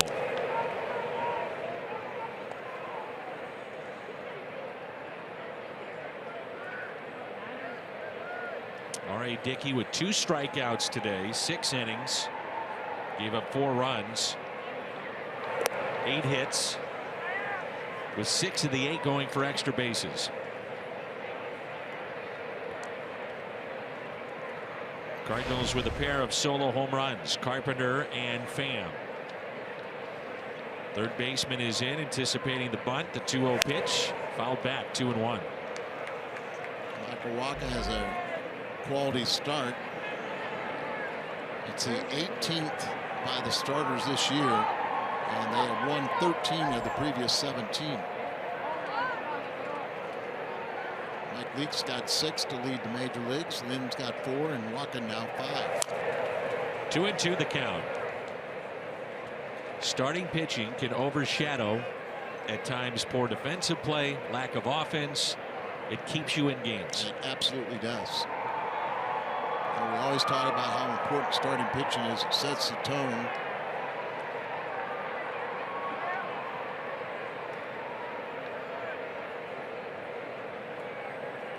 The 2-2.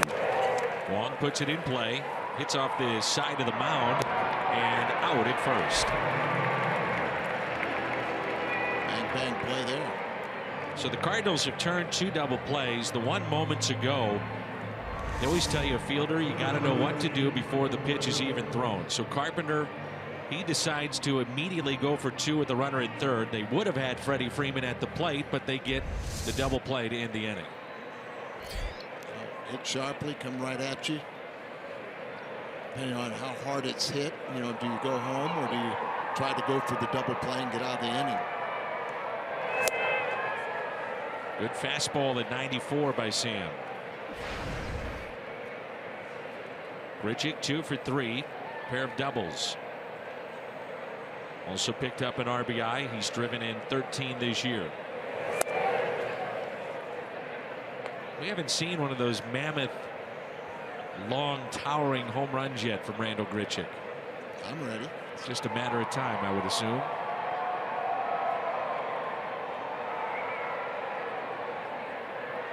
The 1-1. Cardinals won 10-0. Yesterday they jumped out to an early lead, but held on for a 5-3 victory, and the early 4-0 lead, they haven't been able to pad it.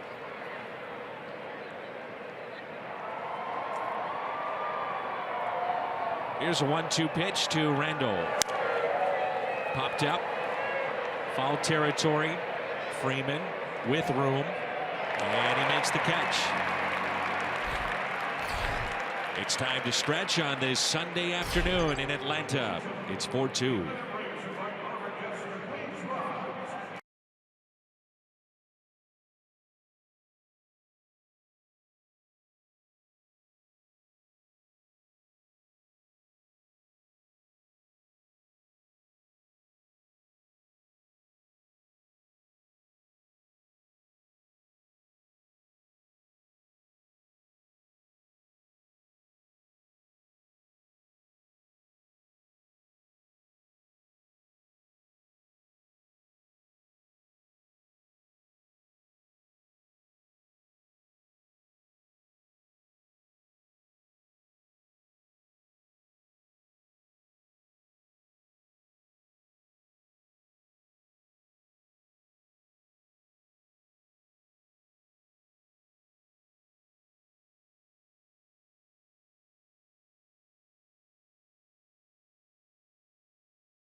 Well, the Cardinals were able to get at R.A. Dickey early in this game.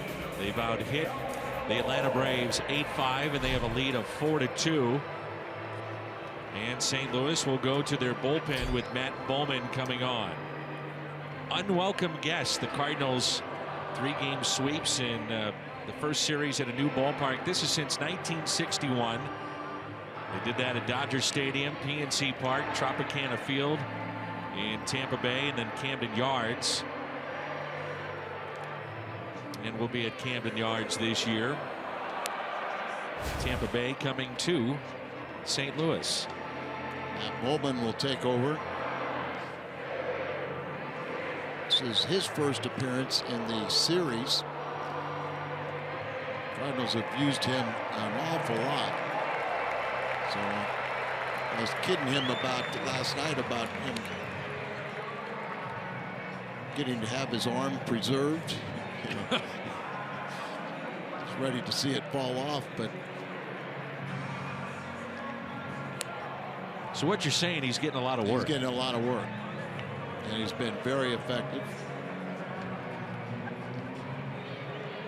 The Cardinals, if they can hold on, trying to get 9 outs out of their bullpen, would go to 2 games above the 500 mark. It'll be interesting to see if the Cardinals, let's just say Bowman, and you're a manager here, you got to think ahead. You know, Bowman has a scoreless 7th inning. Can you bring Rosenthal and O back-to-back again like they did last night? Now, we have not seen Rosenthal by design go back-to-back days.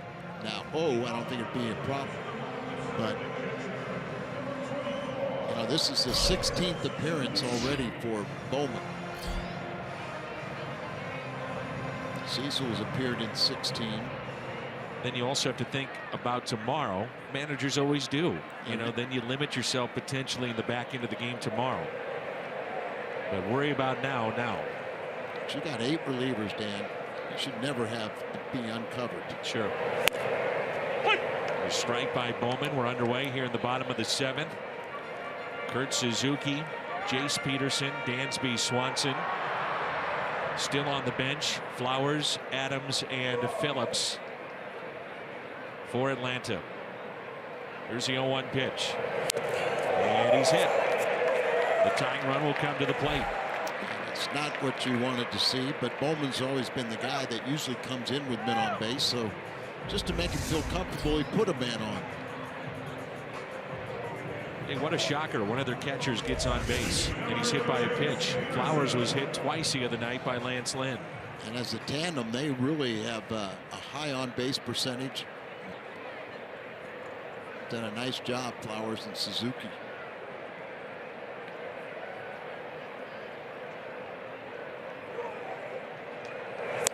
Inside, and ball 1 to Peterson, who's flied to left and also grounded out to second.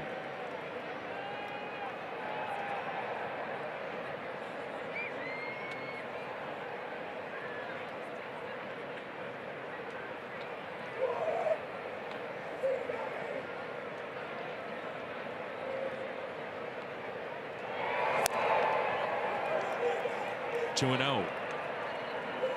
Hyundai pitch arsenal on Bowman. Fastball, slider, the change. That's your Hyundai pitch arsenal. Really has a good 2-seam fastball, sinking action, and lefties have only batted 158 against him.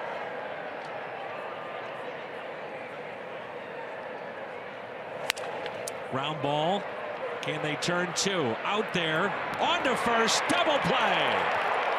What a feed there by Colton Wong. And that's why Matt Bowman was a Rule 5 pick last year from the Mets organization. He was a starter at Las Vegas AAA for the Mets, led the league in losses, but what the Cardinals saw was his ability to get ground balls. Saw him as a reliever. They had Rule 5. At the end of last season, he was a go-to reliever. And this year, he's the kind of guy that you want to bring in with using men on base because he has that double play potential, and they're going to review this one. It's one of those double plays as a second baseman. you're really in between. Do you shovel pass or do you fly your hips open and give the sidearm feed to Aledmys Diaz? See how close that one, see why they're going to review it.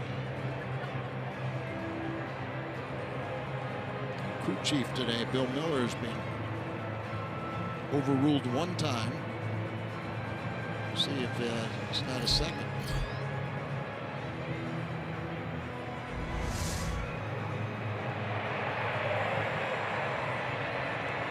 Well, that's close. Yeah, it's when it hits the back of the glove.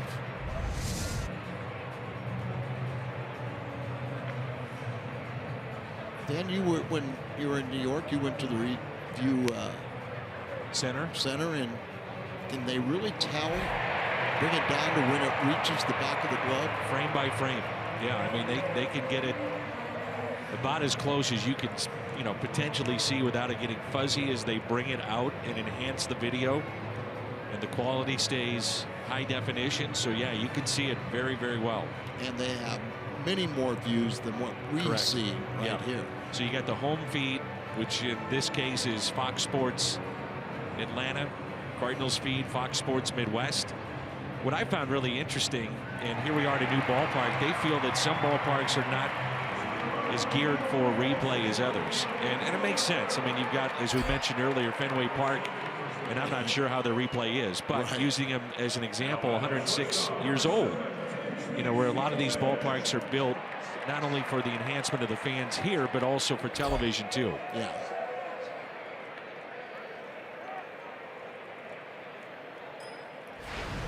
Radio wasn't invented when Fenway Park was built, let alone television. It's incredible. So the ruling is safe, and it brings in Swanson, who has struck out twice.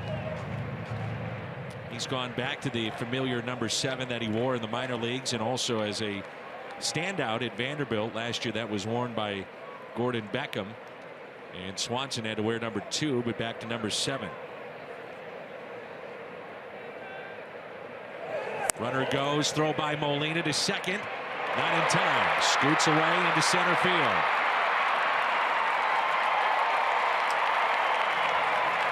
A stolen base for Peterson. E2 allows him to go to third. That's one of my pet peeves right there, Dan. And why do center fielders not really react until after the ball gets by the bag? You see Sierra coming in a little bit, but you really got to be running hard.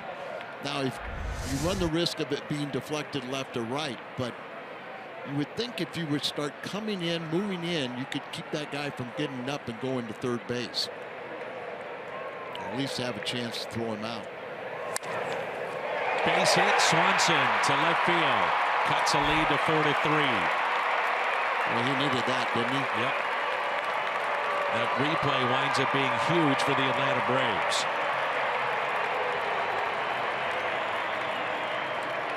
Swanson, you could almost make a case that needed to be sent to the minor leagues. Much he was struggling, under 150, just beyond the dive of Jerko. He's playing in on the grass, so that cuts down his range, and now we got a ball game. The pinch hitter will be Lane Adams. They've already used Bonifacio. Flowers and Phillips left on the bench. Well, Adams can run. And a strike.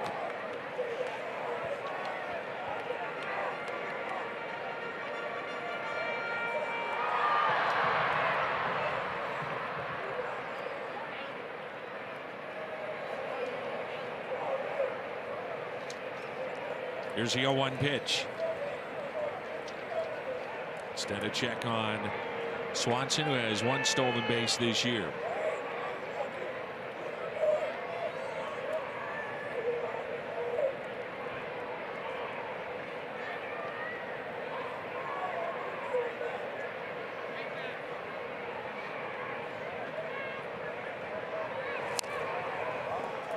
Bowman in relief of Michael Wacha. Cardinals starter goes 6 innings today. 2 runs on 5 hits, struck out 6, walked 2. Hit 4 innings in which he did not allow a hit.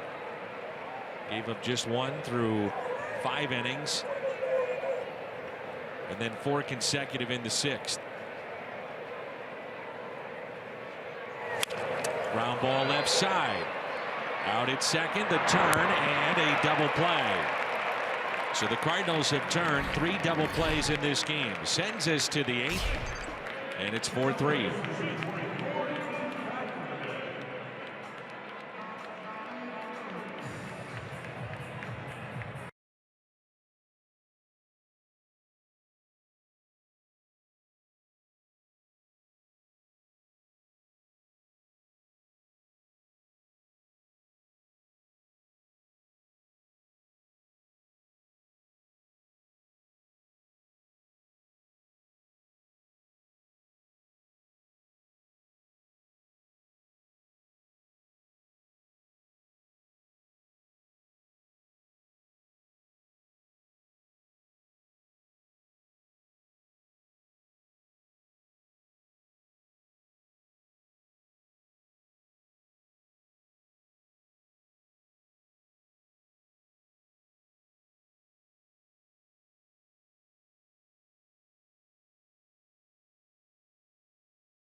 Sports Midwest with blues hockey, certainly with baseball.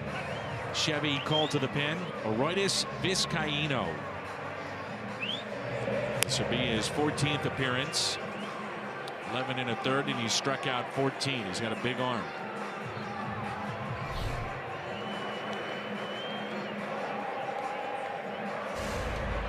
The Kubota power stats. Right time to do it with Carpenter digging in.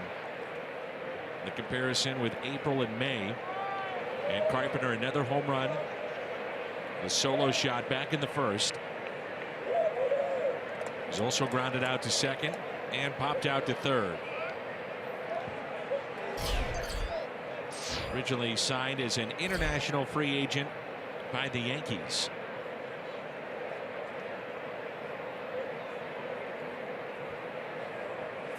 Was traded to the Chicago Cubs and then traded to the Braves for Tommy La Stella. That was back in 2014.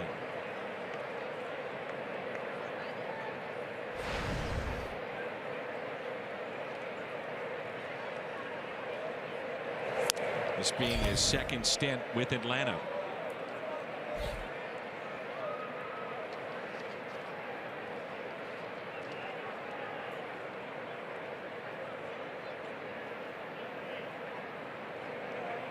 Two balls and no strikes. Carpenter here. Then Jed Jerko and Yadier Molina. The 2-0 pitch. And it's a base hit. No!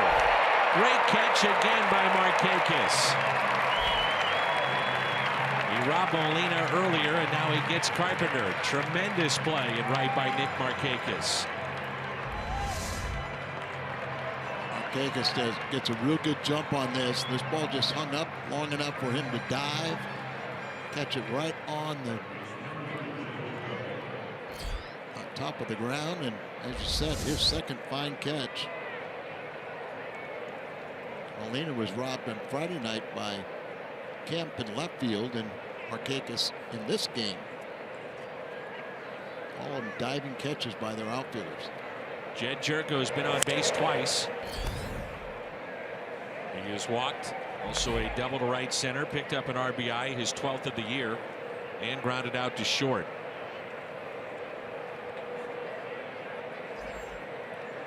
Vizcaíno, third pitcher used by Atlanta. The starter, R.A. Dickey, the knuckleballer. 6 innings, 4 runs. Sam Freeman, the former Cardinal, a scoreless 7th. And now Vizcaíno.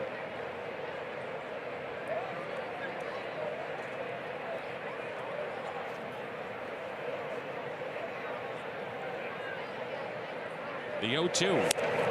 Struck him out.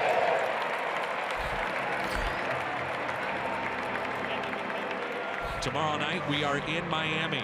We'll see that man on display. What's on tap, presented by Budweiser.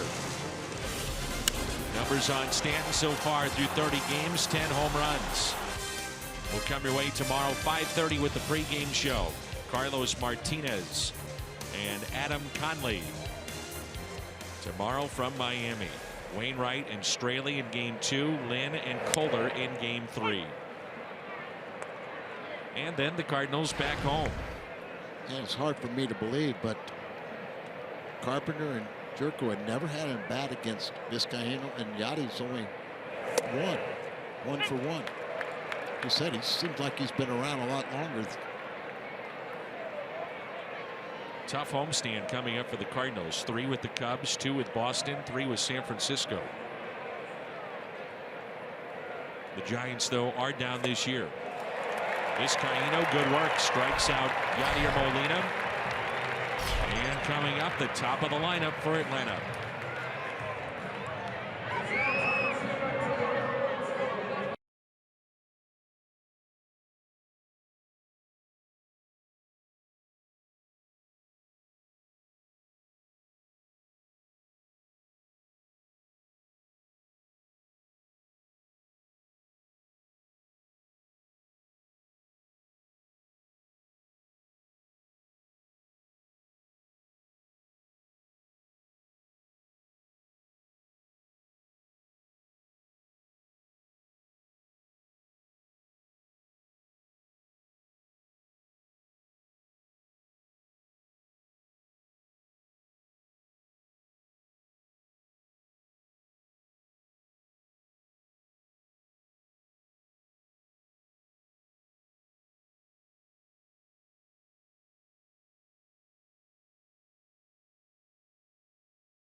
By the authority of the St. Louis Cardinals and may not be reproduced or retransmitted in any form.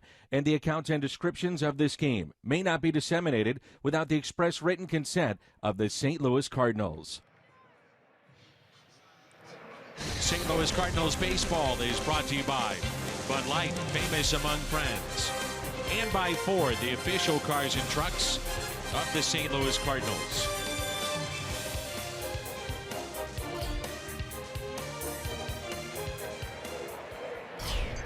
Ciarte, Garcia, and Freeman. So 2 of the 3 from the left side. Brett Cecil is into the game for the Cardinals. And there is ball 1. And I know it's early and it's our Chevy call to the bullpen, but Cecil has had trouble retiring left-handed batters. Batting .389 against him.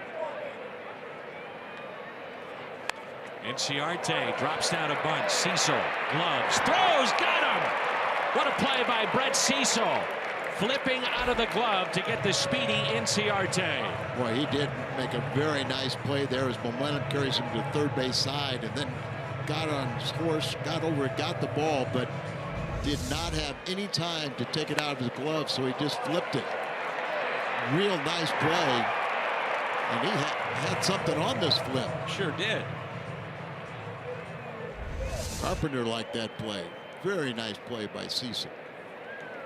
ADONIS GARCIA bunted his way on back in the 6th, scored a run. He's 1 for 3. You can see why teams would want to do that against Cecil as he falls drastically off to that third base side. Right. Here's the 0-1. Now 0-2.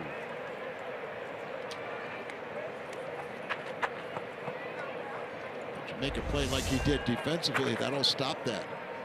Set up away and just threads a needle right there. Just got a little piece of it. Oh, ahead in the count.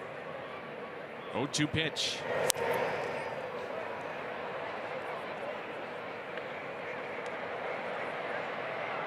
That's as good of a defensive play we've seen from anybody this year in a Cardinal uniform.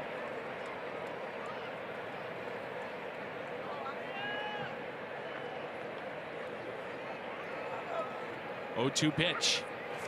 Struck him out. So Cecil has gotten the first 2. Plaza Tire Service replay. Look at how he's just really threaded the needle on this. Down and away. Changing speeds there. Always had a very good curveball. Came in, they were saying he'd throw about 50% curveballs, but we've seen a lot of changeups from him also. He is 1 for 4 in that one hit, a home run against Brett Cecil. And the first pitch is taken for a ball. Freeman with a double off the wall and left. That was the first RBI for the Braves in this game. He has walked and struck out looking. Here's a 1-0 pitch. That's hit out of play. 1 ball and 1 strike.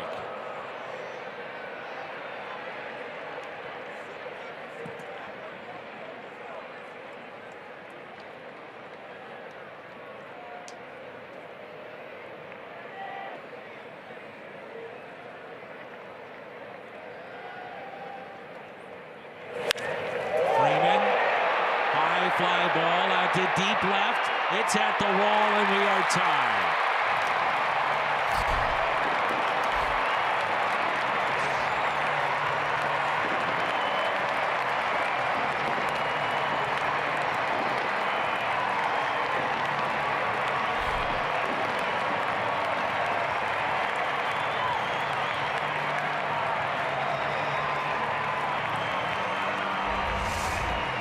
Had trouble with the lefties.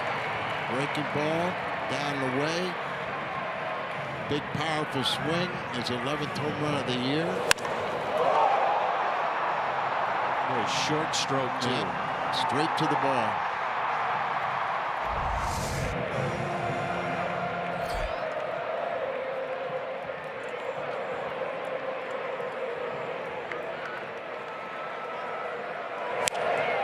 Now Matt Kemp.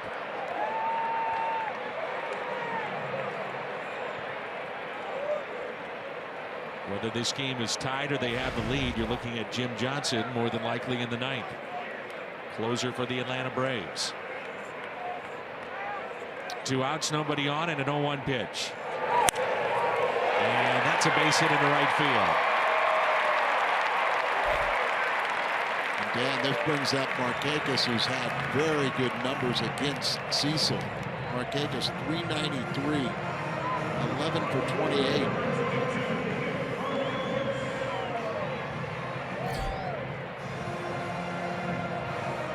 These two saw each other an awful lot in the American League East with Baltimore and Toronto. So 2 outs and a runner at first.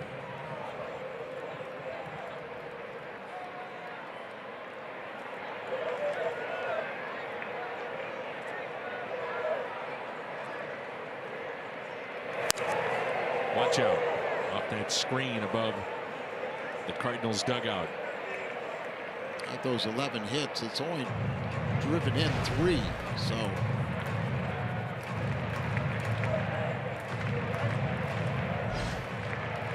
makes you think that a lot of times they were insignificant.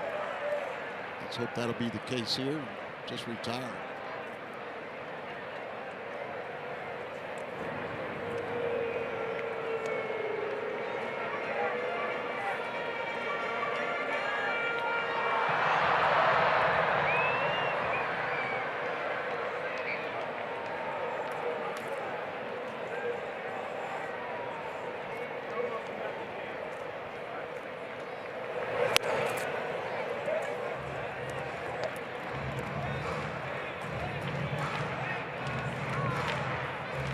Marquez struck out with 2 outs and 2 on back in the first, struck out in the fourth, and grounded into an inning-ending double play with 2 runners on in the 6th.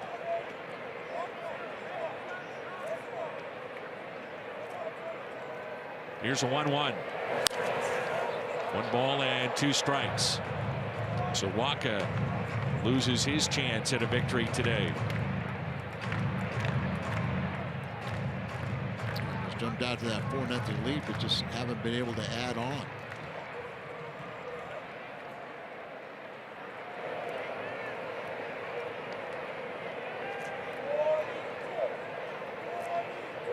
Here's a 1-2 pitch. Instead, a check on Kemp. Not the stolen base threat that he once was.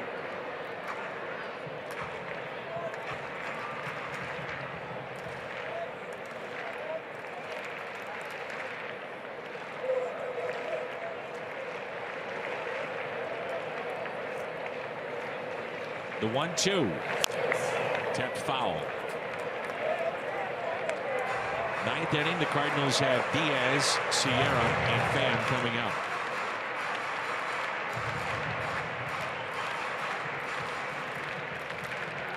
Get out of this inning and then give yourself a chance to go ahead in the 9th. Started this series, both bullpens, the bottom 3 of the National League in ERA. The 1-2 pitch. And a strikeout for Cecil. That sends us to the 9th. Freddie Freeman, a solo home run to tie it up. It's 4-4.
Diaz, Sierra, Pham coming up for the Cardinals. Thanks, guys. 4-4 our score.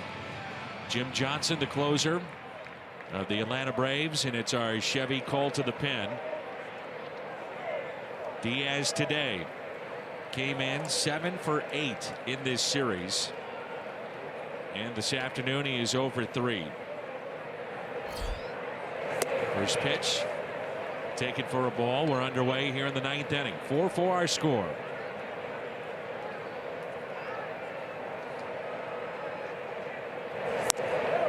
Fastball and a strike. Diaz, you may recall, back in the 6th was punched out on strikes and didn't like a couple of those calls.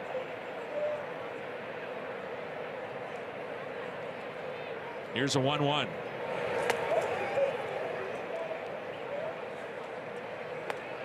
Johnson had 20 saves last year. His first year with Atlanta. Got a 2-year contract. Second appearance in this series. That's ripped down the left field line, hooking and foul.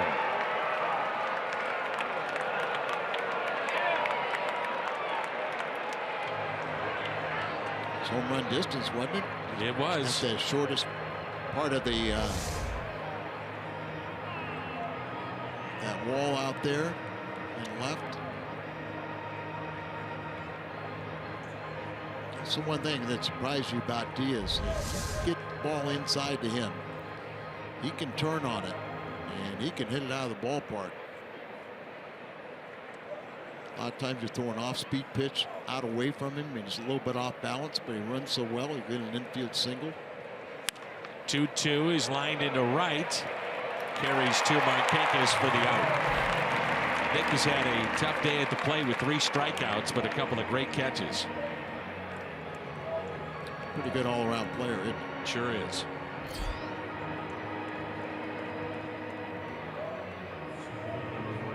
How about Sierra in his major league debut? Think he can get a game-winning hit? Have to be a home run at this point.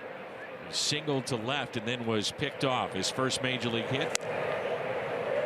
You never know what could happen. Remember what the Cardinals had in Vince Coleman. Called up and he told Whitey, I'm never going back down, and stole 110 bases that rookie year.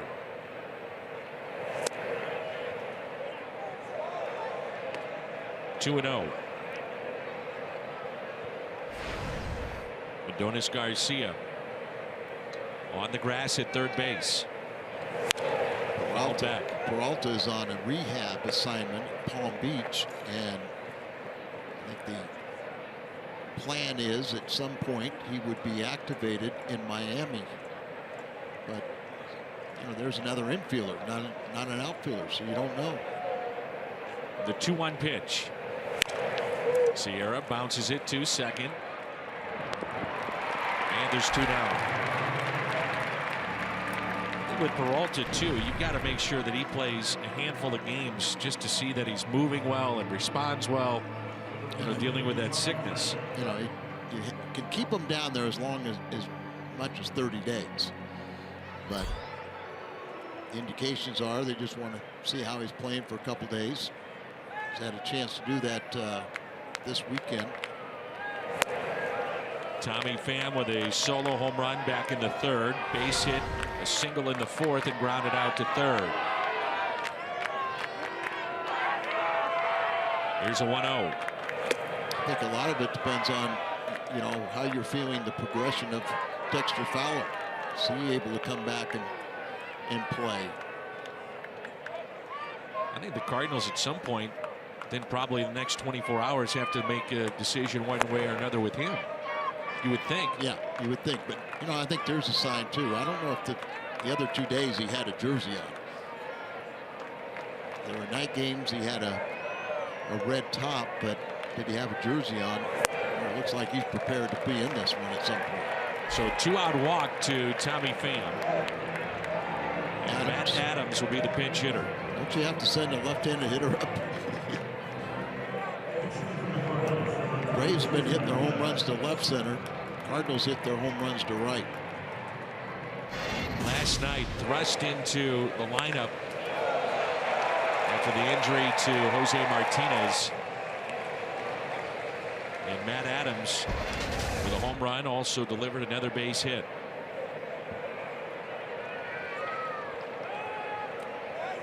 mentioned it last night too. You know, you give Adams a lot of credit. He's not the everyday first baseman. He's gotten himself in great condition. They've tried him in left field to so results. They told him primarily will be a first baseman pinch hitter for these exact times right now.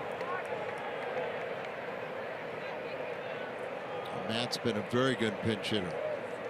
In his career, .330 batting average as a pinch hitter. That's first among active players. Third since 1974, and 7 pinch hit home runs. A ball and a strike.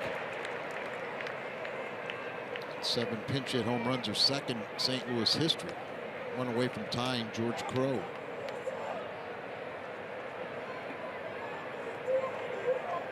Here's a 1-1. Took something off it. A ball and 2 strikes.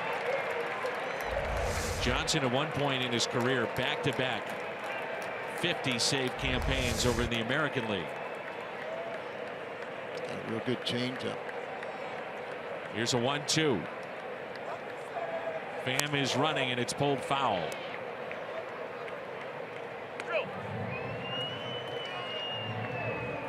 You just joined us. 8th inning. 2-out solo home run by Freddie Freeman has tied it at 4-4.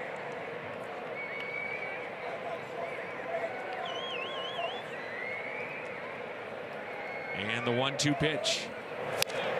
Struck him out. We head to the bottom of the 9th. We're tied. It's 4-4.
They'll get Suzuki, Peterson, and Swanson. 6, 7, and 8 in the lineup for the Atlanta Braves. We're tied 4-4 as we move to the bottom of the 9th. Left on the bench for Atlanta, the catcher, the backup catcher, Tyler Flowers, and second baseman Brandon Phillips. Suzuki 0 for 2 was hit by a pitch back in the 7th inning by Matt Bowman. At that point, the Cardinals had a 4-2 lead. They led this game at one point 4-0.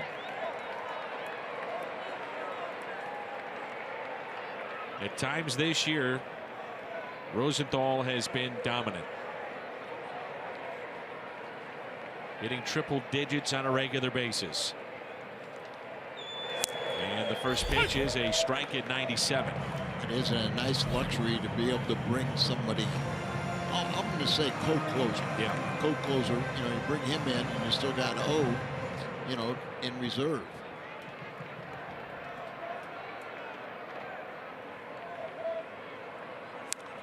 Oh, 2.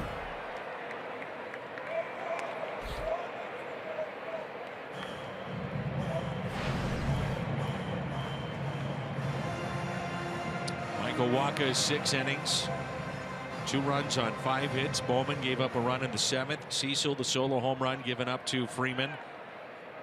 And now it's Trevor Rosenthal. 0-2 pitch. For those that just joined us, Waka gave up a base hit to the Inciarte, the leadoff hitter, and then that was the only hit through 5 innings, and then gave up 4 straight base hits. They scored 2 runs in the 6th. Fastball hit out of play.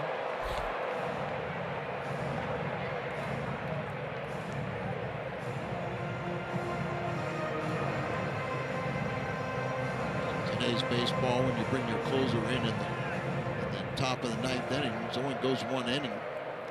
You know, then they're through.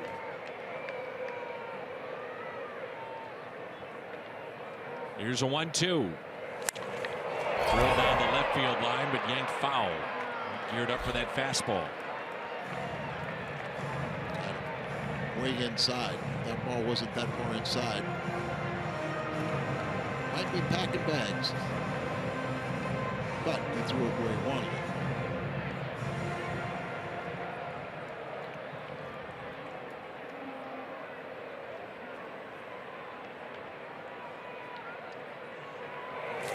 Struck him out. Changeup. First out here in the bottom of the 9th. You throw near 100 miles an hour, and then you throw a changeup in there and follow it with the same arm action. You get a lot of swing and misses.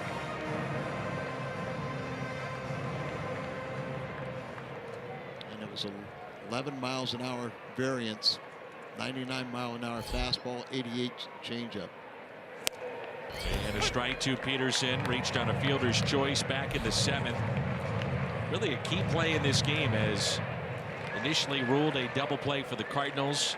The Braves challenged. It was overturned, and Peterson eventually came around to score after stealing. He stole second base, and then Dansby Swanson a base hit to left. That made it a 4-3 St. Louis lead. So that's a big play in this game. Not only the steal, but the error allowed him to go to third on the play. Fired him up and struck him out. 99 on the gun. Back-to-back Ks for Rosenthal.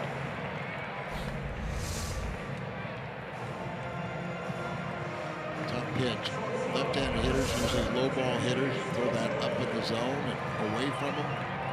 Well, this would be interesting. We've been talking about how Swanson has had issues with the fastball, and he got one of the best in terms of a fastball in Trevor Rosenthal.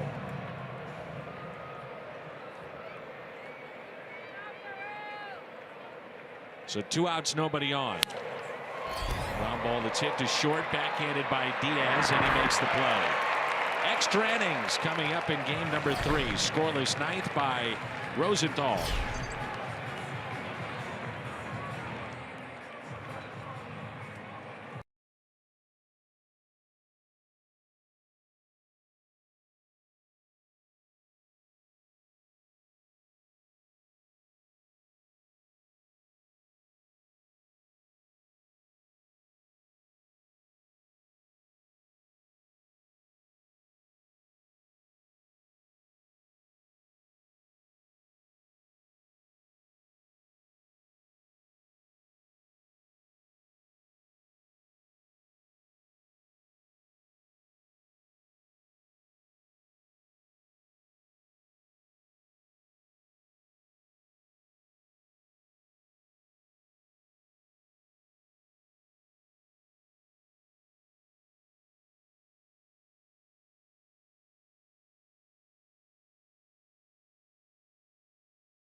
Our Chevy called to the pen, the left-hander Ian Kroll. We saw him pitch last night. This will be his 13th appearance. He's a highly thought of young pitcher in the A's organization. He's bounced around since then, and he's found a home here in Atlanta. 4-4 our score, 8 hits aside. The Cardinals with an error. And the top of the lineup for St. Louis, Colton Wong, Randall Grichuk, and Matt Carpenter.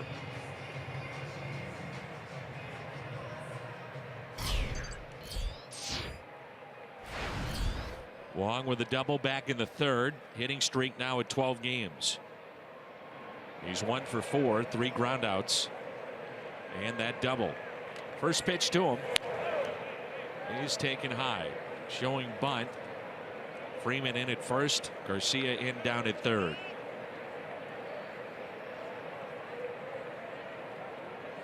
Long does have 3. A high fly ball lifted into shallow center. Inciarte is there. And there's one away.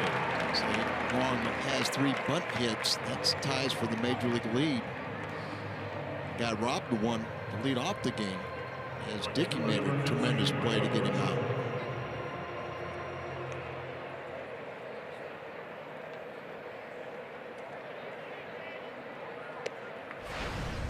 Cardinals have a right-hander throwing in the pen. It's Broxton.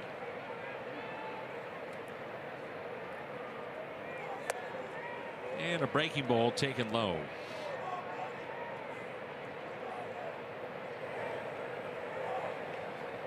Kroll is the 5th pitcher used by Atlanta today. 1 ball, 1 strike. All the runs scored by St. Louis, that was off of R.A. Dickey. And since then, the offense has gone quiet.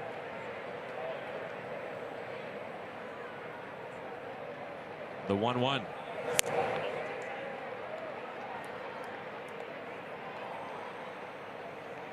First meeting between the two.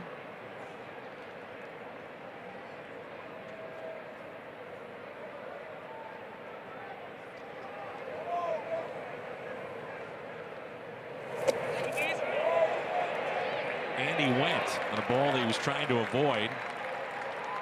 2-2.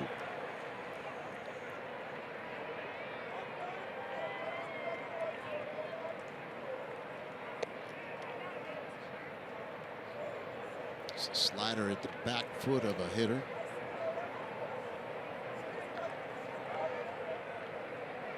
Here's a 2-2 and a check swing and a foul back. Cardinals have blown 3 or 3+ run leads in 4 different games this year, and they're 1-3 in those 4 games. That includes today, in which they've blown that 4-run lead. 2-2 popped up. Freeman over along with Peterson. It's Peterson on the line. And I'd say those majority of those leads that were blown were early in the season. They've won 12 of the last 17 games. Here's Carpenter, a solo home run back in the first, grounded to second, popped out to third, and was robbed in the 8th by Nick Markakis with a diving catch.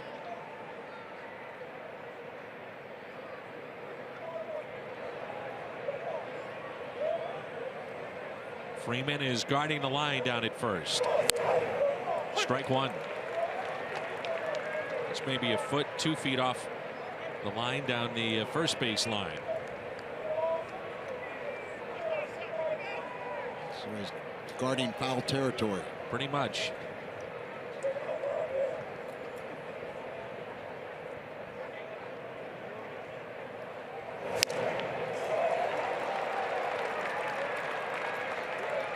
And Freeman takes his position defensively. He almost puts his glove on foul line.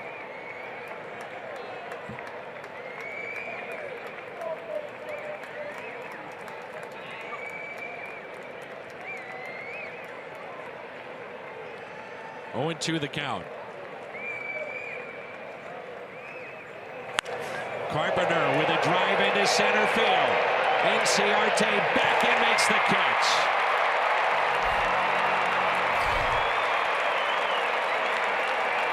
Gold Glover from a year ago and a nice play in center field.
See his numbers, 11th appearance. A lot of hits. 20 base runners in his 8+ innings. 2 home runs allowed. He'll get Brandon Phillips as the first man. So left on the bench for Atlanta will be Flowers. Here is Phillips. Mentioned earlier, the Cardinals got all their runs against R.A. Dickey. The last base hit for the Cardinals was Magneuris Sierra with a single to left in the 6th. Then he was picked off. Cardinals did have a base runner in the 9th with a walk, but that's been it. Pretty quiet. So Waka, Bowman, Cecil, Rosenthal, and now Broxton. Brandon Phillips did not start this game. And all the way back in 2002, he was traded for his current teammate, Bartolo Colon. You may remember Omar Minaya was the GM put in place by Major League Baseball. They owned the team, the Montreal Expos. And he went for it that year in 2002. And he got Bartolo Colon. And what a trade it was with the Cleveland Indians. Cliff Lee, Grady Sizemore, Brandon Phillips going back to Cleveland. It's always interesting to look at some of those trades Really after is. you know, substantial time to really see what really transpires. Some of those young players, what they turned out to be. Up the middle and a base hit off the glove of Colton Wong. Almost had it. So Phillips is aboard. Well, I'm sure Colton's a little frustrated. Would have been a neat, nifty play, and you see him kind of right there. He looked up at the video board, got to it, got the glove on it, just couldn't hold on to it. And really kind of watching his mannerisms, he thinks he should have made the play. Would have been a terrific play, and he's made a couple good ones lately. Inciarte back to the top of the lineup.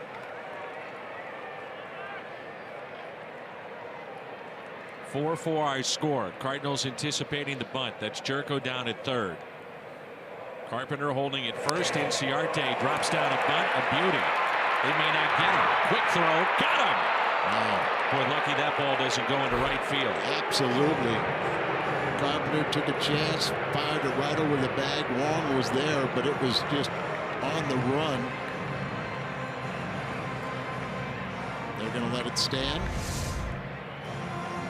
See, Broxton falls to third base. Carpenter comes in, just fires over the bag. There's one right there, and almost got tangled up, putting that arm right in the base path where the speedy runner going down the line. So the winning run at second base, Adonis Garcia. A bunt base hit, run scored back in the 6th.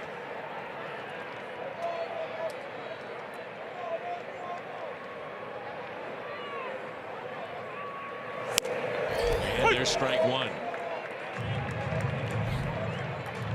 Before it's all over, by the way, for Brandon Phillips, he'll have over 2,000 hits, 200 home runs, 200 steals. Alomar, Biggio, Morgan, Sandberg, the only second baseman that can lay claim to that. All in the Hall of Fame. Here's the 0-1 pitch. 0-2. Broxton's been in these big situations. He was a closer for many years with the Dodgers, and he's pitched in just about every aspect. He'll be nearing 700 appearances some point this year. Now time is called. On deck, Freeman and then Matt Kemp if we'd see him. Freeman 1 for 3 against Broxton. Kemp 2 for 5. One of those 2 hits, though, a home run. Freeman tied it with a home run back in the 8th inning.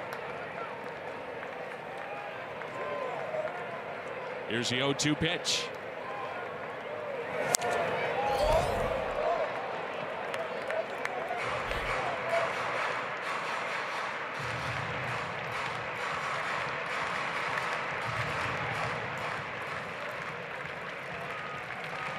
Inning started with a base hit by Phillips.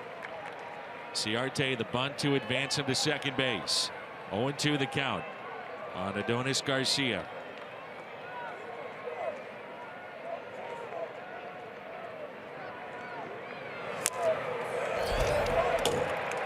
Just got a piece of that one, reaching for it.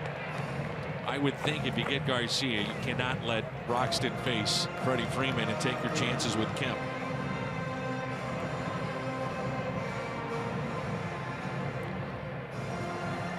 Lefties are really crushing Broxton, so we'll see if we get there.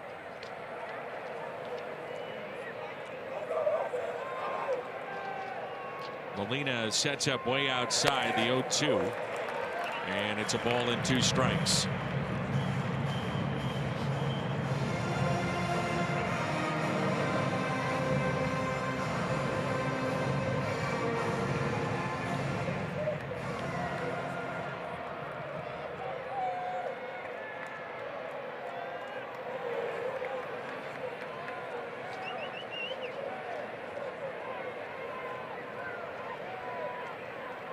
Here's a 1-2 in the dirt, kept in front.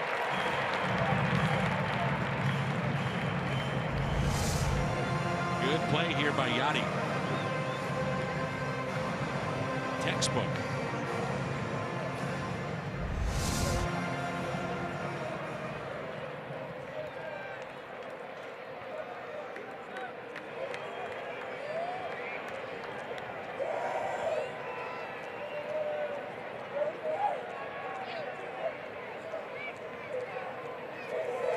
Two-2 pitch and a ground ball that's hit to short. Loved by Diaz, and they just get him by a step. Well, what are you going to do? I think we're going to see an intentional pass. There it is. Broxton lefties were batting .471 against him, and Freeman, obviously their best hitter.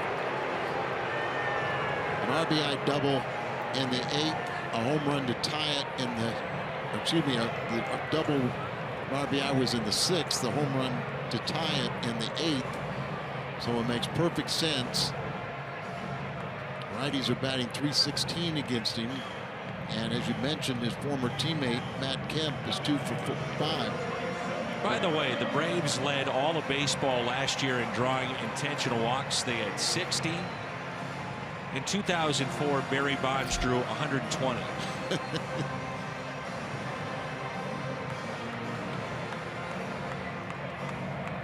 just thought I'd throw that in there. Yeah.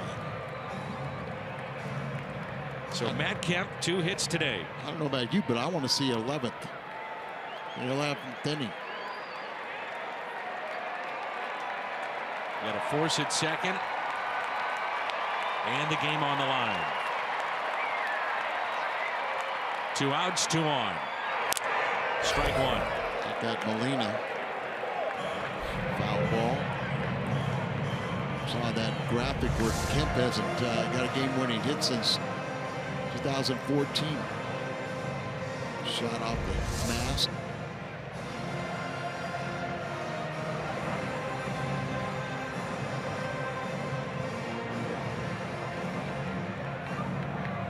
A lot of Broxton pitches have been right in the middle of the plate.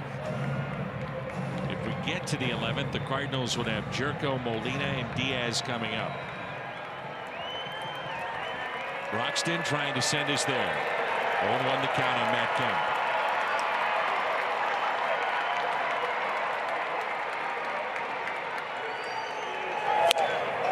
0-2 on Matt Kemp.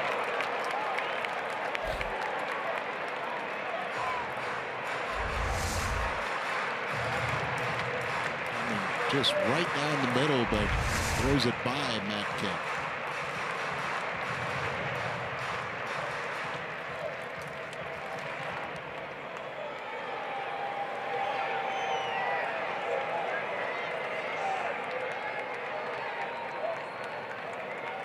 The 0-2. Struck him out. 96 on the gun from Broxton.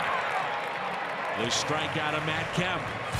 Cardinals still alive. We head to the 11th. We're tied up at 4.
Hander Jose Ramirez. Bullpen has been outstanding today for the Atlanta Braves. Freeman, Vizcaíno, Johnson, Kroll, all scoreless innings. Relief of R.A. Dickey, who went 6. And now Ramirez here in the 11th. He'll get Jerko, Molina, and Diaz for St. Louis. Jed Jerko, an RBI double to right center back in the 3rd. We're tied up 4-4, top of the 11th.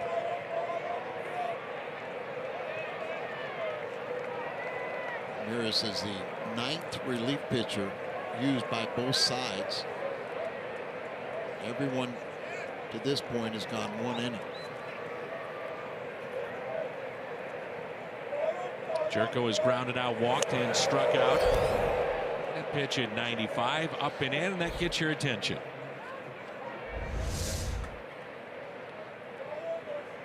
He slings the ball, sails up and in.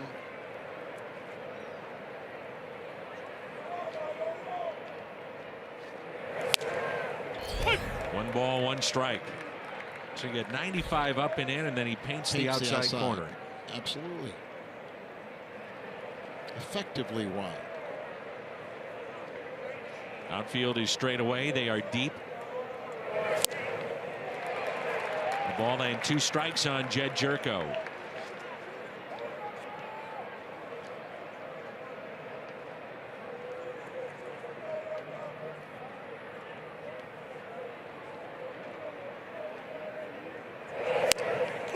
On the outside corner.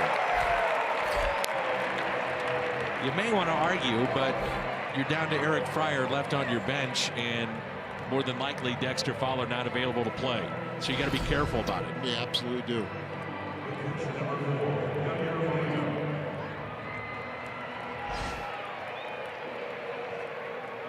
I'd like to think veteran players would understand that, wouldn't have to be told, but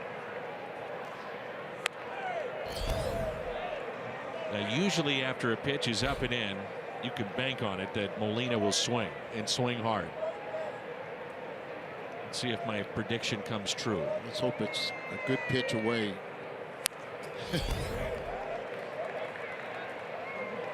Now what happens? Now it's a base hit to right. Karnak. Don't you at least give him a home run? Gave the base hit. That's pretty good, I know, too. but here's a 1-1. 1-2.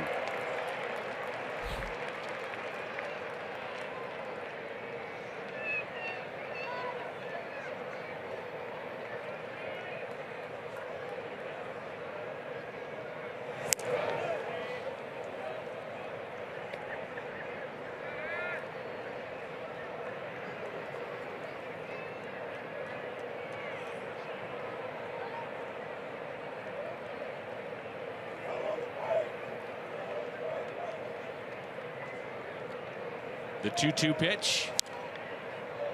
Out of play. And not only have the Cardinals haven't had a hit since Sierra got his first major league hit back in the 6th, they've only had 1 base runner, a walk to Pham in the 9th.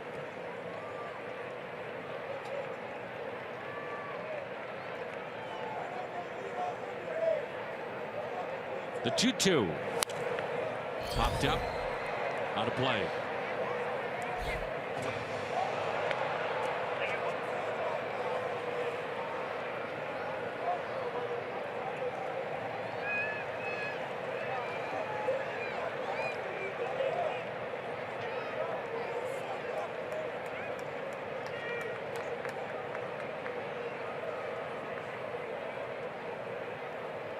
The 2-2 pitch.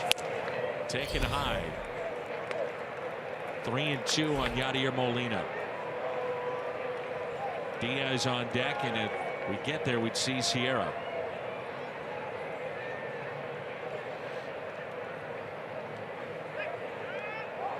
(3-2).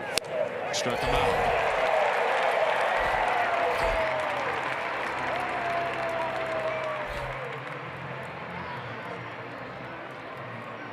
Since 1966 all-time, the Cardinals and the Atlanta Braves. The Cardinals with a 1-game edge.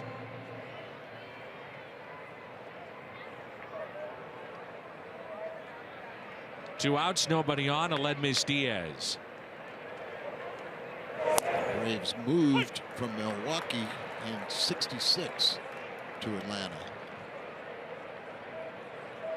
At one point, the Atlanta Crackers minor league team was affiliated with the Cardinals. Diaz trying to bunt.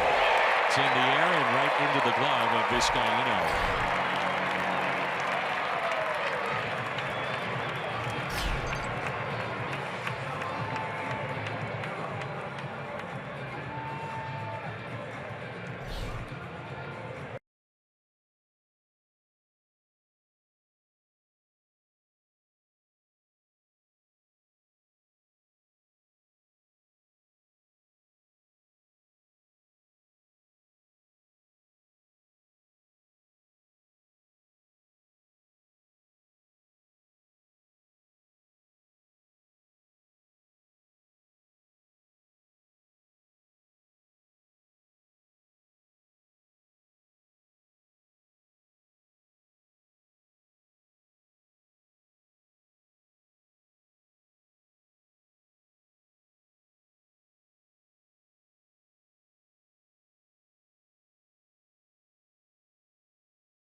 And it's the Cardinals closer, Seung-Hwan Oh. So the Cardinals went with Broxton in the 10th.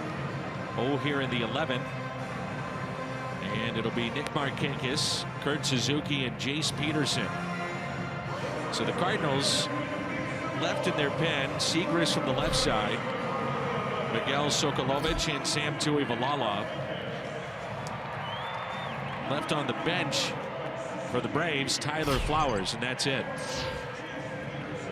You talked about it, Al. The Cardinals, the offense has gone cold here. The 6 innings of R.A. Dickey when he was out there, Cardinals had 8 hits, 4 runs. And the last base hit was in the 6th off of Dickey by Magneuris Sierra. Then he was picked off. They had a walk in the 9th, and that's been it. And the first pitch, a ball. A lot of times people kind of wonder about guys like Suter and Gossage, closers back then, and think about 3-inning saves. Markakis a base hit to start play. Here in the 11th. Would also be in situations like this, you could bring a guy in and he would pitch and, you know, maybe 3 innings until his spot would come up. I was wondering if the Cardinals would extend Broxton maybe for 1 more inning. Well, because, you know, it's like if you bring in O here and he gets him out, then you get a lead. You pitch him his 2nd inning. You know, then it's 2 days in a row. Then you're worrying about what do you do in Miami, because at that point, like tomorrow night, you would have Rosenthal and O both to throw back-to-back games. There's Kurt Suzuki. Or when you had a 10 or 11-man pitching staff, you didn't worry about that. You just knew all hands were on deck all the time. And that's why guys threw multiple innings. If we get to the 12th, the pitcher spot would be up for the Cardinals and due up 3rd. St. Louis has turned 3 double plays in this game. The bunt is down. Carpenter to Wong covering the bag. And again, the Braves have the winning run in scoring position.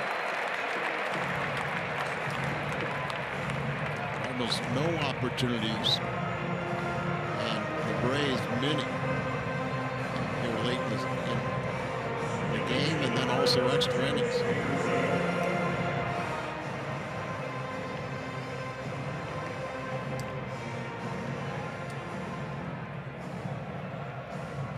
So you have Jace Peterson here. Swanson on deck. And then at that spot, after him is the pitcher spot. So, you know, if you wanted to be really careful with Peterson, you could if you wanted to go after Dansby Swanson instead. And now, I think they're going to talk about this scenario right here. Yeah, you don't have to necessarily put up the 4, but you might want to explain it to what's going on. You know, you've got Swanson, who has the base hit back in the 7th, but as we've talked about, clearly he's not where he needs to be. So you could walk in this particular spot Jace Peterson if you'd rather deal then with Swanson, and then you got to force the hand of Brian Snitker too after that with the pitcher spot coming up. So he could have to empty his bench. He'd be out of position players with Tyler Flowers to pinch hit. And some managers are reluctant to do that. If they have a good hitting pitcher, maybe it'd be Cologne. Yeah, they're going to walk him here. So just like I thought, Peterson will walk. You can understand why the Cardinals would do this. And went in the elevator with Eugene Koo, the interpreter for O, and he said, I have a good night when I don't have to interpret. That's a good night. Huh? It's a good night.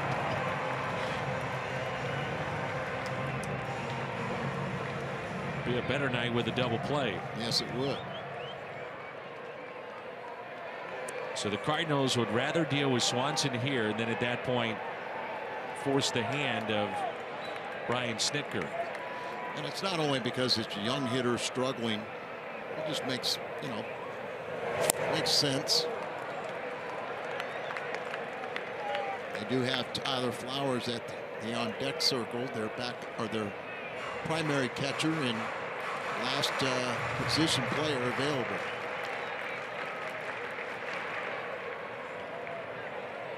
So runners at first and second with one out.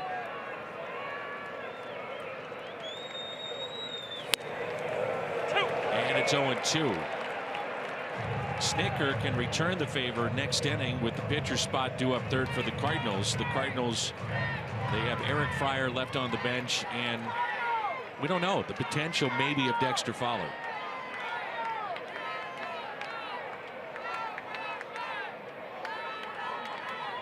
Here's the 0-2. Get out of play.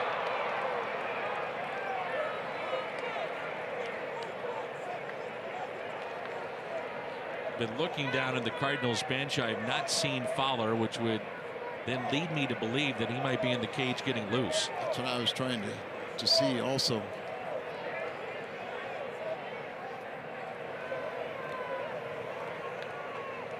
Oh-2 pitch.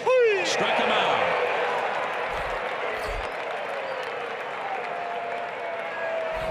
So the last available position player for the Braves will step to the plate. Strike zone at times has been generous on both sides.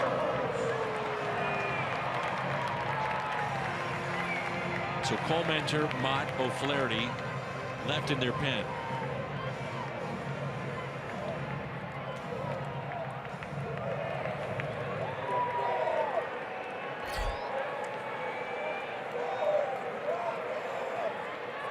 We are in the bottom of the 11th. Tyler Flowers at the plate. Started the first 2 games of this series. Strike 1. Spaced over one time and struck out. High average, real high on base percentage for Flowers.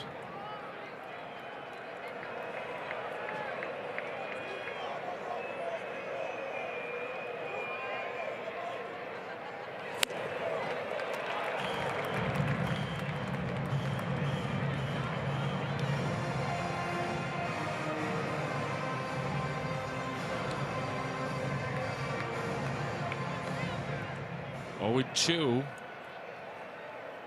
Could go with that slider here and see if he'll chase. Molina sets up outside. The 0-2 pitch. Fastball, but you would think that slider is coming. Slider hasn't been as deadly or consistent. Good bite and good ability to put hitters away with it down and away. Here's a 1-2 pitch. 0-2 Flowers. Ooh, just missed. Wanted that one.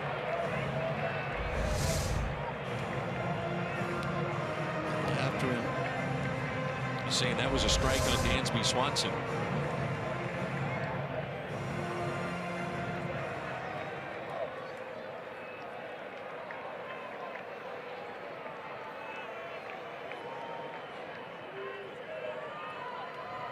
The 2-2.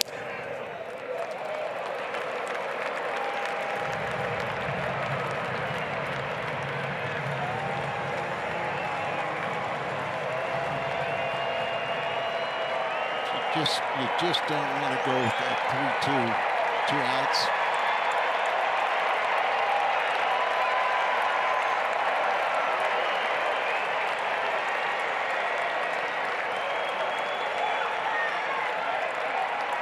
Markakis off with a pitch. He would score easily on a base hit. 3-2. There he goes, and it's fouled back. That's why you don't want to go 3-2 with 2 outs like that, because you give them that running start. And as you said, really, you might be able to throw somebody out if it's base hit for the outfield, but not on the 3-2 when they get that running start. Flowers doesn't have a lot of power.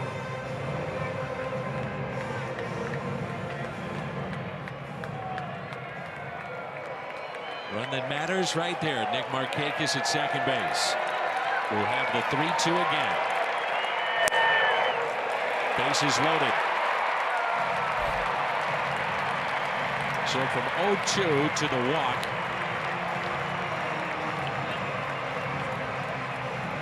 Inciarte will be the hitter. He's 2 for 5.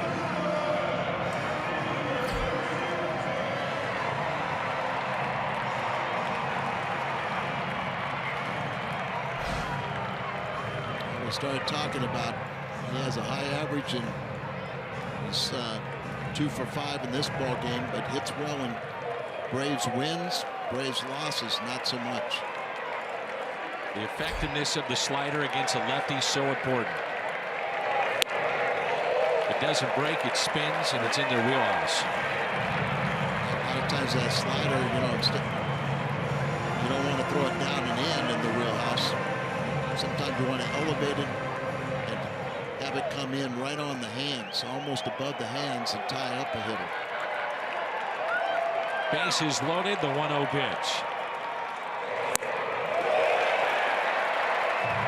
Time called by Molina. Don't need Eugene for this conversation.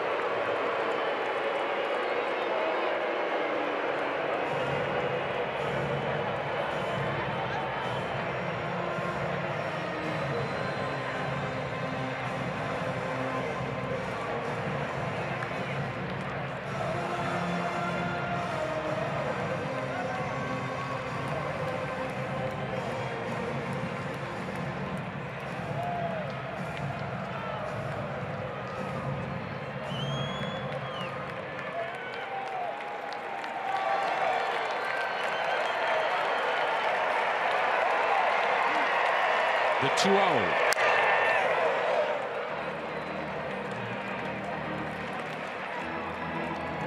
I think most fans would say, why is he swinging? Make him throw you a strike. However, O is known for great control. And a guy like Inciarte, I don't have a problem with it because he's got good bat control. He knows he's going to get a strike.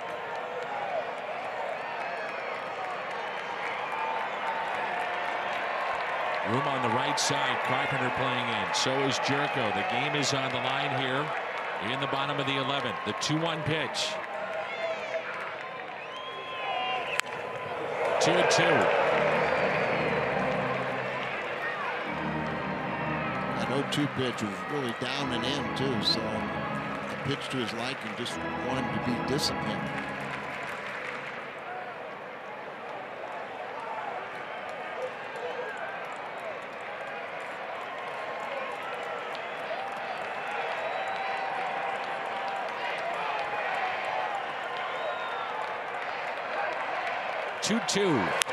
Ground ball. It's fair. Carpenter to and out at first. Out at first. I'm sure we'll have another review. That'll send us to the 12th inning. Inciarte is saying that he's safe. Keeping players on the field very close.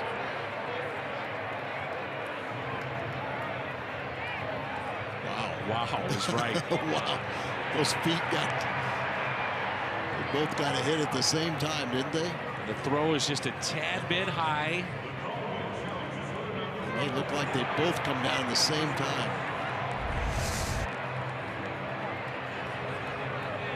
But it's either the 12th inning or a delayed celebration. Yeah, that high throw got him off stride.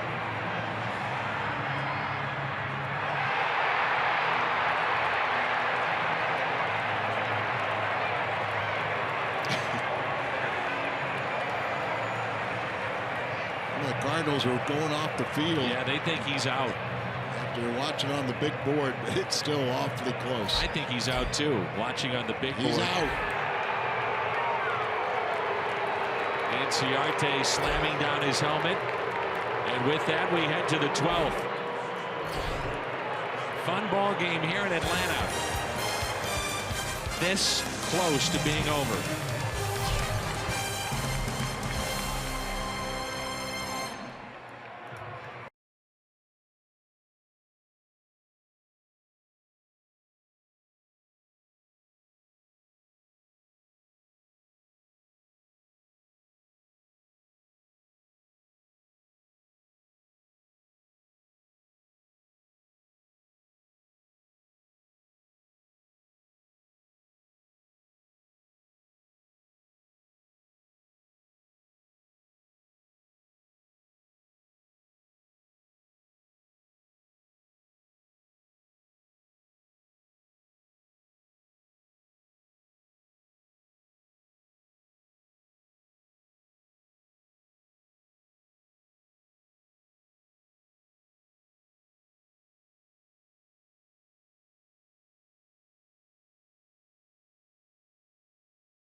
It was O by a toe. And because of that, it sends us to the 12th inning. Ever so close here at first base. The high throw gets him off stride. They're both coming down just ever so slightly. Does O beat him to the bag? I think it's one of those plays that is so close that the call stands on the field. I mean, possibly, yeah. You know, well, if they would have called him safe, the Cardinals would have challenged. That was going to be looked at either way. Yep. How about a home run? Here's Sierra. Has the last Cardinal base hit back in the 6th inning. Drops down a bunt, and there's out number 1. Just deadened it too much. Never got on the grass. If that ball would have carried to the grass, it would have been safe. But Suzuki pounced on it and fired a strike. Not a bad idea.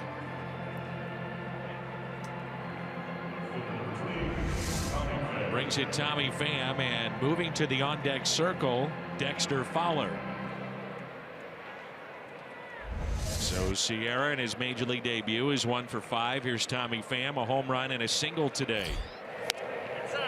And the first pitch taken inside. He's also walked, so on base 3 times. Hopefully, seeing Dexter, you know, is a good sign, but it kind of felt like throwing was going to be the biggest issue, not as much hitting. So after Fowler hits, the Cardinals will have Eric Fryer available in their pen, or on their bench rather. And Pham, a base hit into right. First Cardinal runner since back in the 9th. Left in the bullpen for the Braves, CARPENTER and Mott. How about Tommy Pham? His 2nd home run and his 3rd hit of the day. And a home run back in the 3rd inning. Solo shot. Dexter grew up about 25 miles from where we are right now.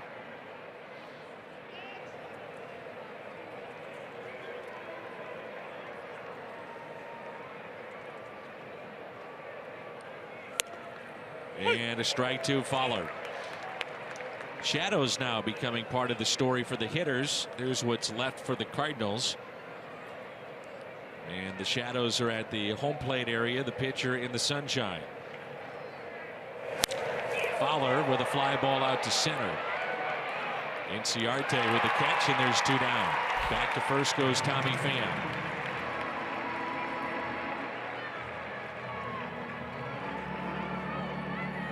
This will be the 6th plate appearance for Kolten Wong. A base hit, a double, run scored back in the 3rd. How about a triple?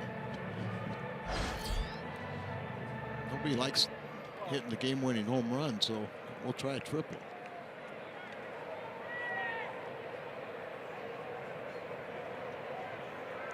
Remember our 20-inning game down in Miami? Oh, do I? Sunday. Fernando Vina with the base hit to put the Cardinals on top. After being 0 for 9.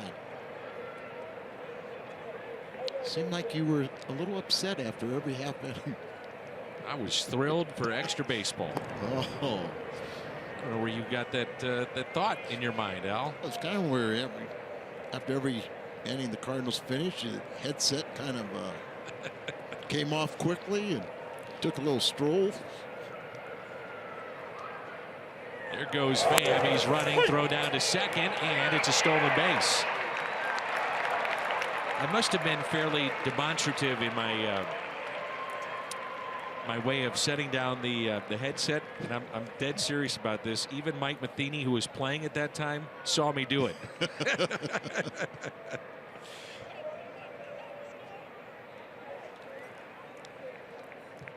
Oh yes. And remember, the booth wasn't very far from the field at that old ballpark. He reminded me of it. Well, you can't say ballpark because that would be a baseball only. Right. Multi-purpose facility. Primarily no, football. A football field that they played baseball at. Good point. Here's the 0-1.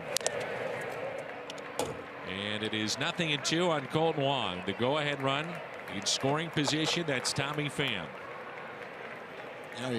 Tommy Pham's in a situation now, 2 outs, 2 strikes. He can get a real big lead. He can almost be the umpire there. You can see that he starts to swing, take off. Wong, a swing and a miss. Cardinals strand a runner. And we head to the bottom of the 12th.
Hard-throwing right-hander, something we noticed his last time out.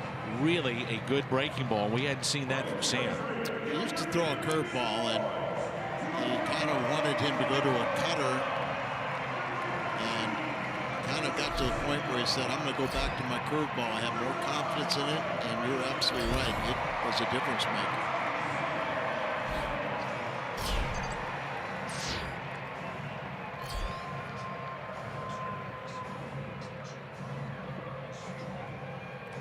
So the Cardinals have stranded 6 in this game. They have 9 hits, 4 runs. ADONIS GARCIA leads it off here in the bottom of the 12th.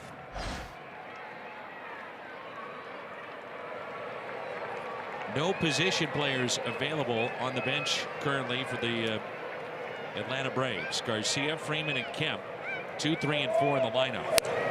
And a good fastball at 96. He's got a big power arm. Converted shortstop.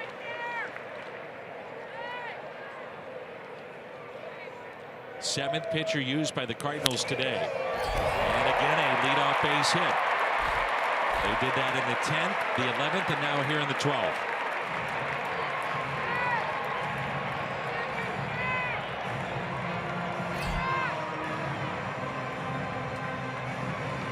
Freddie Freeman.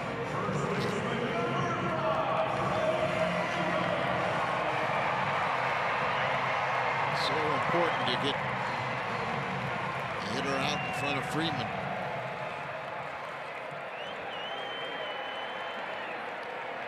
Freeman back in the 8th inning, tied it up with a solo home run. First pitch is hit out of play.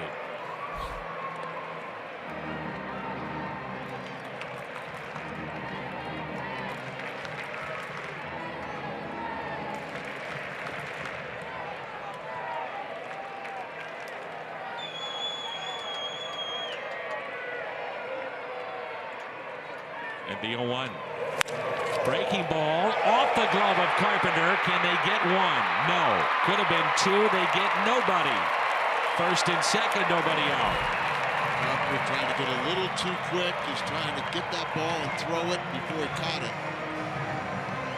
And ends up not getting anyone.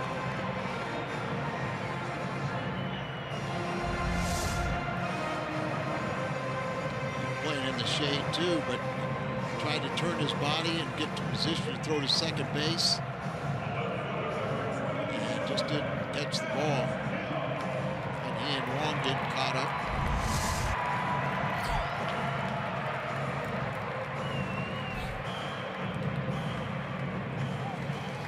So runners at first and second. Here is Matt Kemp. He struck out with runners at first and third. Game on the line back in the 10th against Broxton.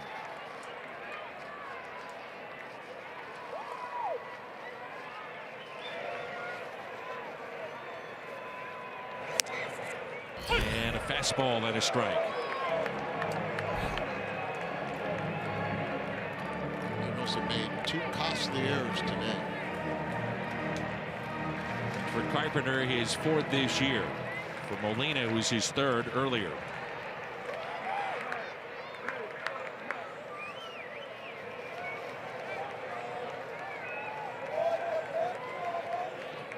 The 0-1.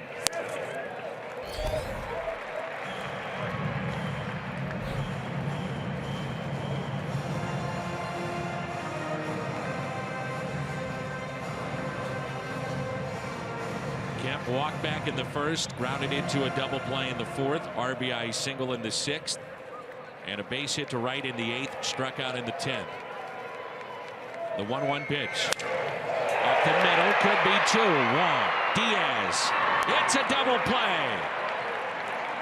The Cardinals have turned 4 double plays here this afternoon. A nifty play right there. A little communication between Wong and Diaz. At first you thought Wong may try and step on this himself. Gets this ball up the middle, but he flips it to Diaz right at the bag, and he's got his footwork perfectly touching the bag and completing the throw. Intentional pass to Markakis. A lot of strategy to this 3rd intentional pass of the game. It was Freeman in the 10th, Peterson in the 11th, and now in the 12th, it's Markakis. So Kurt Suzuki a chance to win it now for Atlanta. Runners at the corners. Suzuki is grounded out, flied out, hit by a pitch, and struck out. 9 career walk-off hits. So 3 consecutive innings in which the Braves here in extra innings have had a leadoff base hit.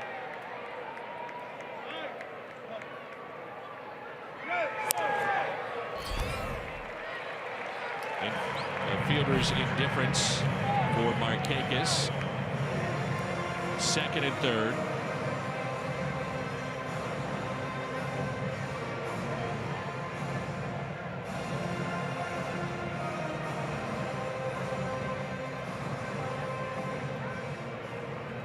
Outfield is straight away.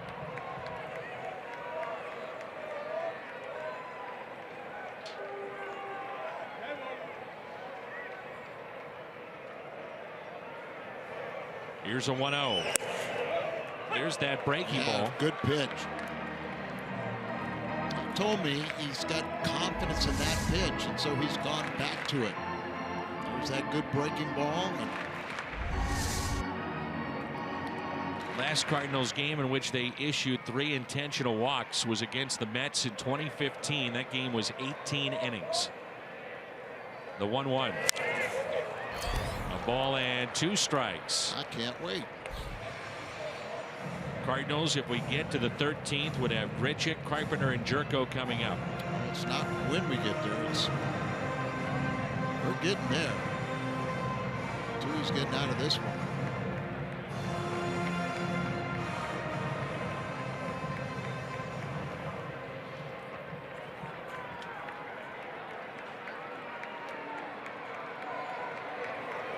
Here's a 1-2. Struck him out.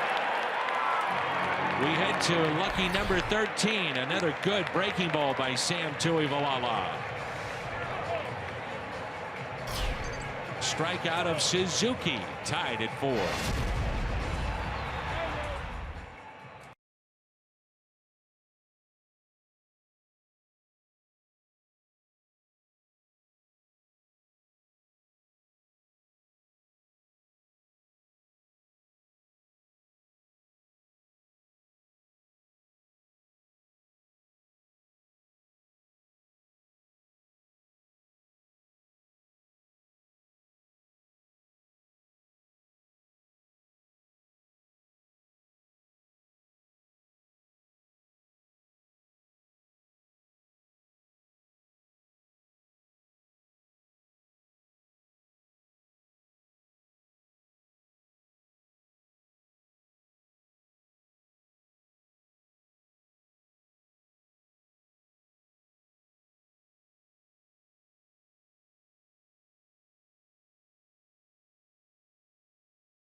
Called to the pen, the 8th pitcher used by Atlanta in this game.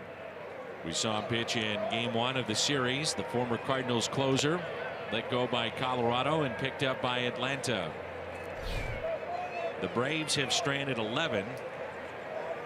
And the Cardinals have stranded 6. And a strike to Grichuk. 2 doubles in this game. And the way this game's going, we're going to see a position player pitch reminiscent of Oquendo's multi-inning affair against Atlanta. Well, both managers have to start thinking in terms of how much can I stretch a Jason Mott or a Josh Colmenter, those two available in their pen. Colmenter is normally their long man, but he went a couple innings in Friday night's game.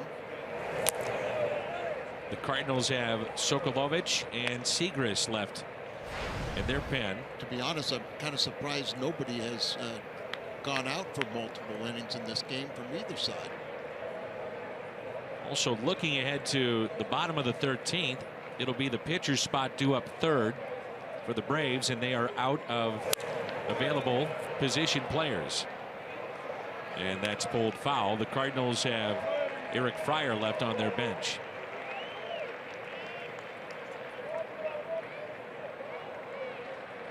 Cardinals have hit 2 home runs in all 3 games of this series, and we're looking for a 3rd right now, aren't we?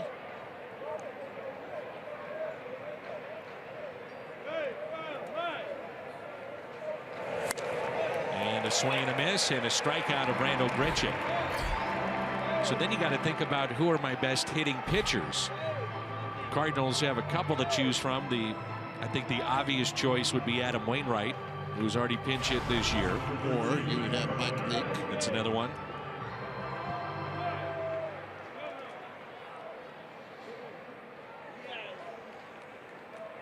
Here's Matt Carpenter. Home run all the way back in the 1st. And he is 1 for 5.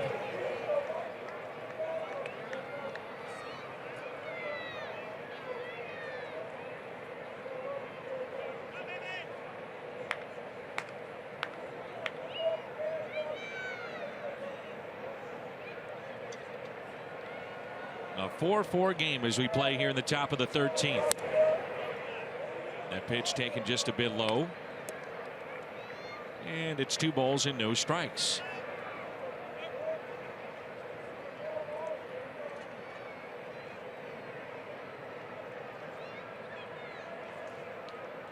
The 2-0 to the backstop. These two were teammates on that 2011 championship team as Carpenter made his major league debut that year. His first ever major league hit. What else? A double. And that was off of Kerry Wood back in 2011. So you make 1 appearance, you come in, you throw 1 ball, you take 1 strike, you're part of the team, you get a championship ring. A 3-0.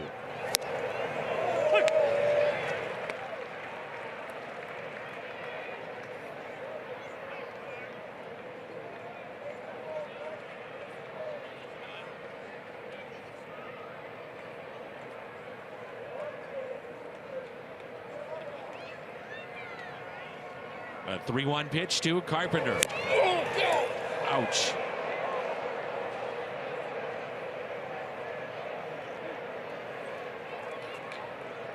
Medical team out. Cardinals again left with 1 position player. That's Fryer. I mean,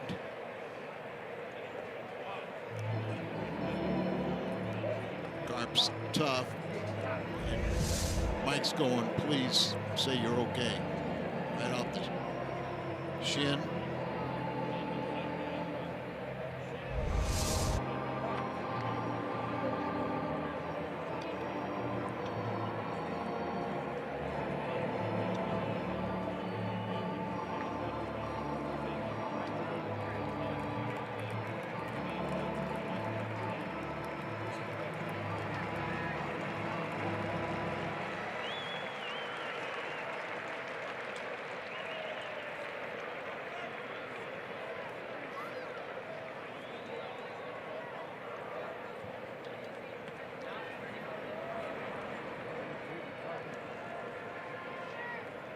3-2 pitch. And he missed inside. Carpenter a slight limp as he trots down that first base line.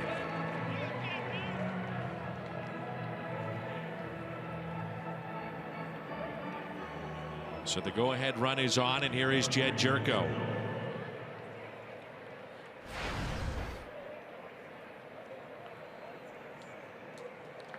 A one-out walk, and Jerko an RBI double back in the third. It's one of those situations where if you wanted to or would like to, you would pinch run for Matt Carpenter, who's limping, but you can't. I mean, if you wanted to put Fryer in the game and move Molina to first, you could. Yeah. But more than likely you wouldn't. That's why I said Mike Matheny's out there telling Carpenter how tough he is. You're all right. Arguably the best hitting pitcher that the Braves have is out of the game, and that's R.A. Dickey. Thinking ahead to the bottom of this inning. Here's an 0-2 pitch, and he struck him out. A pitch at 96. That's as hard as we've seen Mott throw. You know, Jerko loves a pitch up in the zone and fastball, but fastball out over the plate, not up and in. Long day for the catchers. So if you want to end it, I'll let you. So that's 5 strikeouts in the last 2 2/3 for the Cardinals in their lineup. 9 total, 10 total today. And Molina on the first pitch pops it up. Freddie Freeman is there in a scoreless inning for Jason Mott.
And he'll get Jace Peterson, Dansby Swanson, and then the pitcher's spot coming up. Defense, a part of the story here in extra innings, in particular for the Cardinals. It started with Ender Inciarte and a runner on. That ball hit to the wall. This close play at first, that was the game on the line. The run had scored, but he was out. And then this key double play last inning after a leadoff base hit, 4-6-3. It's getting dark here again. You're enamored with the sunlight or lack thereof at times here at this ballpark. It's amazing. There's that breaking ball, and it drops in for his strike. Boy, if he can be consistent, Tui Valala, with that pitch, sure, he could be really good. The fastball's there. The fastball's there. Sometimes you like to see a little more movement on it.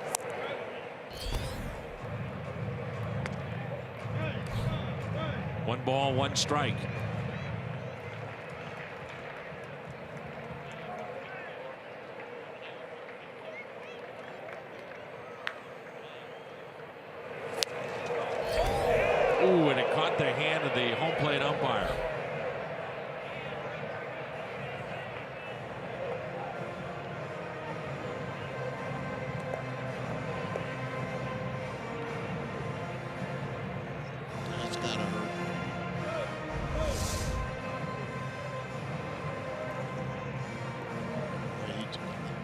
some reason, Yachty never got a glove on it for some reason. Or, he starts out with that. Look at him shaking, holding on the ball, trying to.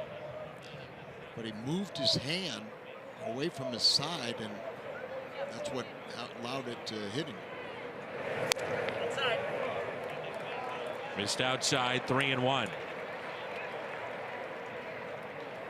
So Peterson is at the plate. Intentionally walked back in the 11th to bring up Swanson. They struck him out. Cardinals got out of a bases loaded jam. Leadoff walk. So for the 4th inning in a row, the leadoff man is aboard for the Braves here in extra innings.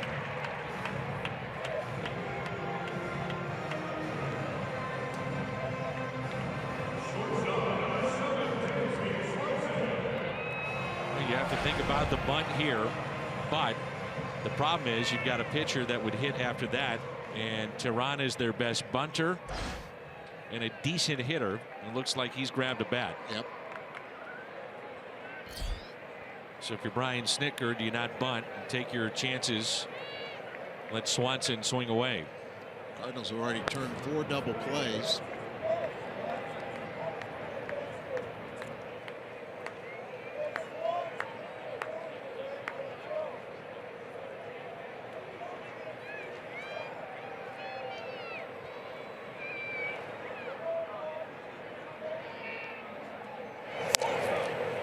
If Swanson would bunt, not to say that Tehran wouldn't surprise you and get a base hit, but really then what you're saying is, okay, I'm going to take one shot at it with Inciarte coming up with 2 outs. Yeah, and I mean, you've got to show a vote of confidence for Swanson too. Young guy that's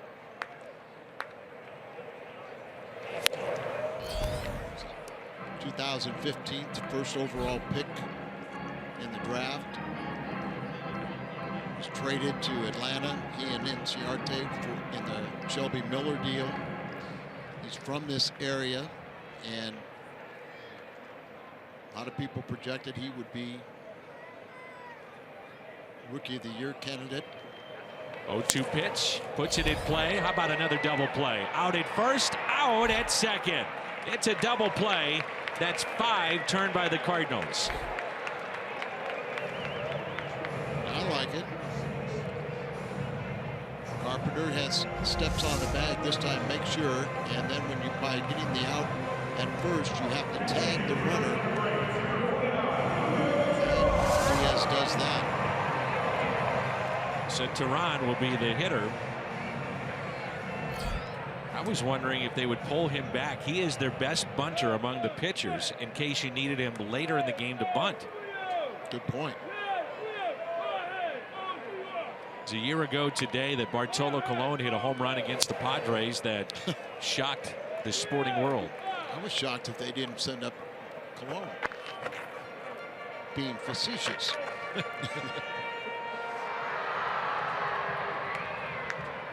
That did shock the world, didn't it? It did. I mean, prior to that, it was if he got a foul ball, it was shocking. I think the call by Gary Cohen on Mets TV was "the impossible has happened." It was a great call. 0-2 the count as we play here in the bottom of the 13th. Cardinals will have Diaz, Sierra, and Pham coming up. And he struck him out. Let's play 14. Good work by Sam Tuivailala. 2 scoreless innings. We're tied at 4.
The bullpen for the Braves is Josh Carpenter. And this is our Chevy call to the pen. Carpenter, we saw him pitch in game 1. Throws right over the top. I mean over the top. But he really short arms it, hides the ball well. And when he was pitching for Arizona, I couldn't remember the Cardinals ever getting a run off him. They did get a score off him on Friday night. But he's been very tough on the Cardinals in the past.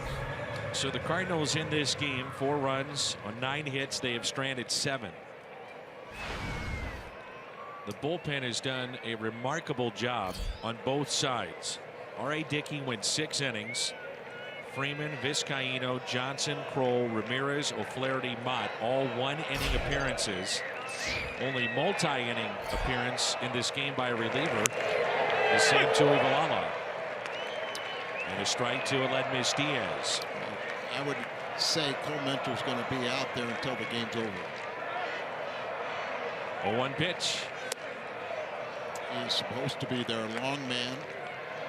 Isn't it funny, though? You really don't hear about teams having a long man anymore. Exactly. Here's a 1-1. Longest game last year was 16 innings for the Cardinals, and they won that game. That was against the Mets.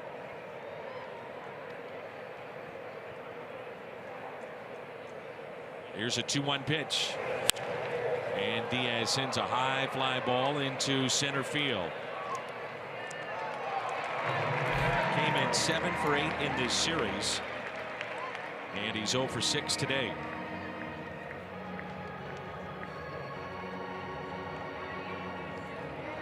Magneuris Sierra, base hit back in the 6th, his first in the big leagues. And he is 1 for 5 in his debut. Got the base hit, then was picked off, tried to bunt his way on last time. 1 out, nobody on. And Sierra looks at a strike. He's probably wondering, do all games last this long in the big leagues? Welcome to the big leagues. Here's the 0-1.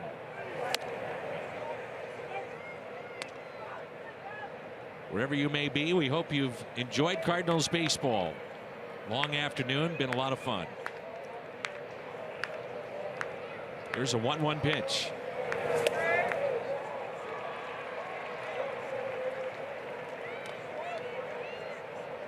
I will amend your statement and say it'll be fun if the Cardinals win. That would help. 1-2 pitch. Sierra puts it in play. Slowly hit towards second, and it's an error. Cardinals catch a little break. Peterson couldn't handle the slow roller, and now let's see what St. Louis wants to do. Dan, I think the speed of Sierra contributes to the error because he knows that he can run, so he has to rush it and takes his eye off it, doesn't look it into the glove. Sierra can really run, commits the error because of that. Got his first major league hit back in the 6th inning and got picked off. Not the first rookie to ever have that happen to him, but from a great moment to an embarrassing one. Here's Tommy Pham. Good day for him. On base 4 times. Another check on Sierra. You got to let him get a shot at it, don't you? 1 or 2 pitches, see what he can do.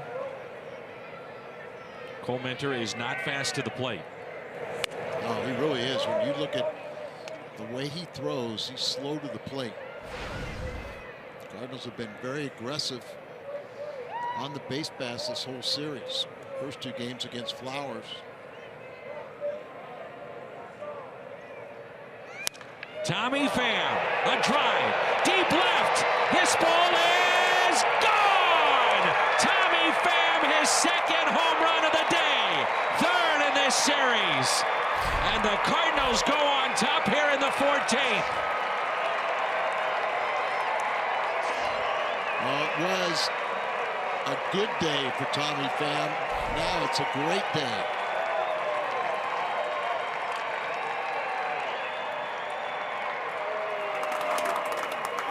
fourth career multi-home run game for Tommy Pham. Shades of last year in Milwaukee when he had a tremendous series. Now Eric Fryer will hit. Segrist is warming up. And a pitch taken low and outside. How about a chance of let's go Cardinals right after this one? Hanging breaking ball goes to the second deck. And Fryer pops it foul to the right side. So Tommy Pham here today with 2 home runs. He's driven in 3, 2 singles and a walk. On base 5 times in this game. And what a series he's had.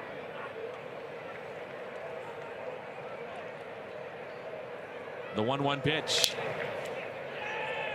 Lined foul. And what a win this would be for the Cardinals. You know, you play on the road in extra innings and you see the opposition get the leadoff man 4 straight times on base in those extra innings, and they do not score. Character building game. A lot of teammates gained a lot of confidence in guys in that bullpen that they bended, but they didn't break. The 2-2 in the dirt, 3-2. Wong on deck. Looking ahead to the bottom of the 14th. It will be the top of the lineup as you get a look at Segrist getting loose, and that means Inciarte, Garcia, and Freeman. 3-2 pitch to Fryer. And it's a walk.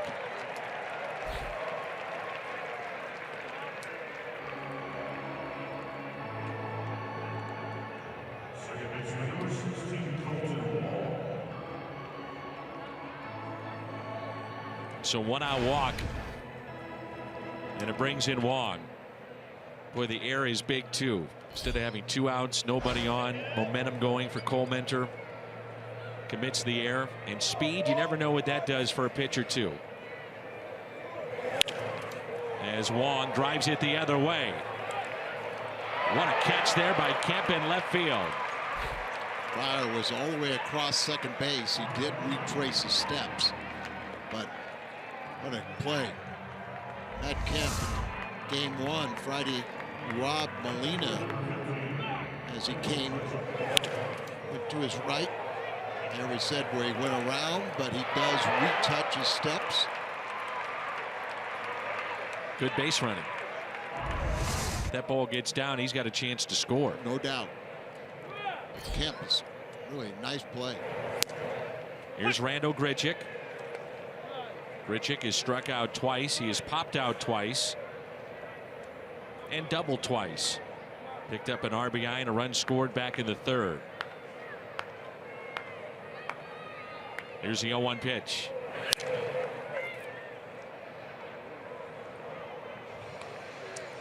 If the lead holds thanks to Tommy Pham and the Cardinals win this game, it would be Sam Tuivalala's first ever major league win. Oh, that's great. Here's an 0-2 pitch to Grichuk. Popped up. Peterson, second baseman, puts it away. A Tommy Pham 2-run homer here in the 14th has given the Cardinals a lead. They led 4-0. Then the Braves tied it up. And now in 14 innings, the Cardinals have regained the lead. A no-doubter. It's 6-4.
Not the best early on in this season, as Kevin Siegrist will try to finish this off. This will be appearance number 14 for Kevin. Siegrist has allowed only 1 run in his career against the Atlanta Braves. 10 appearances, 9 innings. He's got the top of the lineup. And that is Inciarte, Garcia, and Freddie Freeman. So still a tough 3 outs to get before this one is through. Boy, will this be a big, big win. A sweep to start this 6-game road trip. Inciarte leading things off here in the bottom of the 14th. And the first pitch, a ball. Michael Wacha started this game. Seems like an eternity ago. 6 innings. Bowman the 7th. Cecil the 8th. Those two gave up runs to tie it up. Rosenthal, Broxton, Tui Valala with 5 scoreless innings out of the pen. 1 ball, 1 strike. Inciarte today has a couple of singles and a run scored back in the 6th. Here's a 1-1.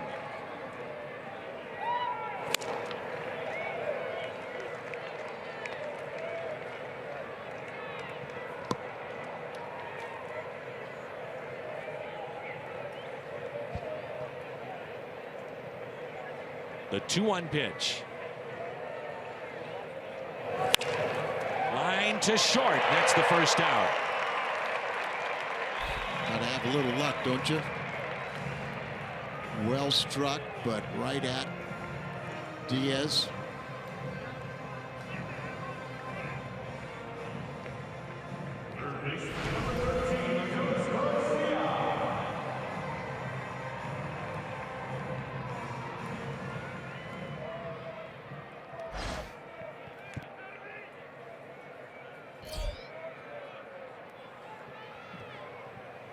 Adonis Garcia at the plate. And a strike.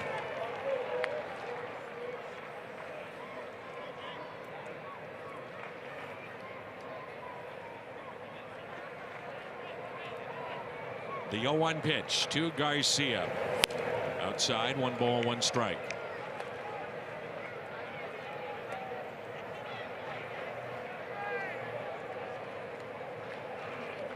For our score here in the bottom of the 14th. 2-1 the count. Garcia has struck out twice, 2 singles, hit into a fielder's choice and grounded out to short.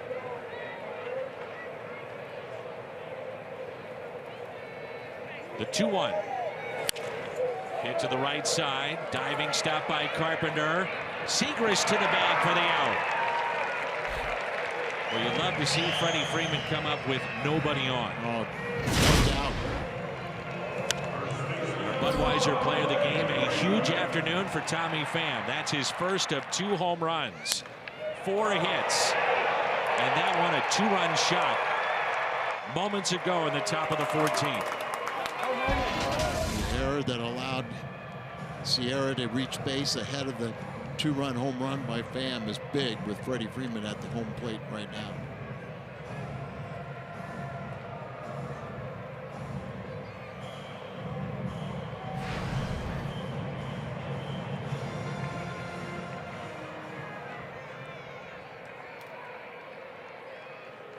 Two outs, nobody on.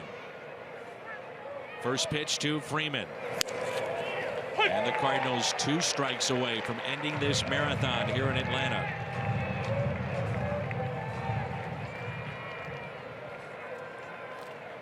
Outfield is deep.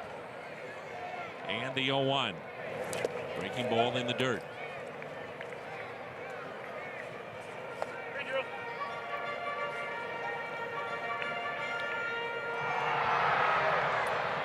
Freeman is 0 for 4 against Kevin Siegrist.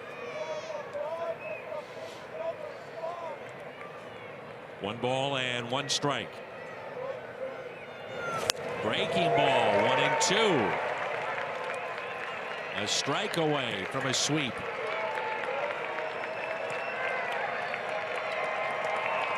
And the Cardinal fans making some noise.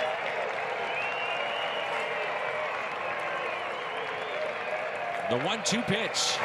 Breaking ball, and it's hit out of play.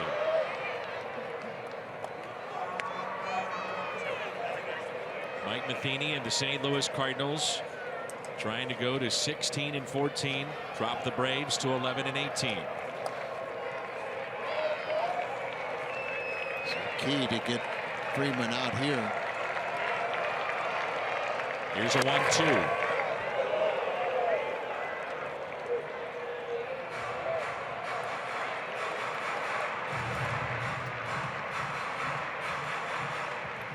Only remaining pitcher for the Cardinals, Miguel Sokolovich. Seager's trying to end it right here. The 2-2.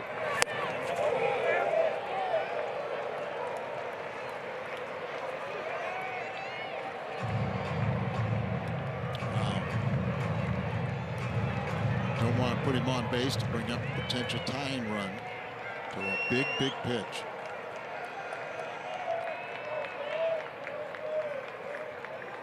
The 3-2 pitch on its way. He got him! Ends it with a strikeout. A sweep here in Atlanta. The Cardinals win it in 14. 6-4 the final. What a hard-fought game here. All the pitchers, relief pitchers, really gained a lot of confidence. Their teammates have much trust in them, and a big game for Tommy Pham and the Redbirds. And not only a big game, a big series for Tommy Pham. Back in the big leagues, making his presence felt. A huge home run early on in this season. Huge win. Post game comes your way next.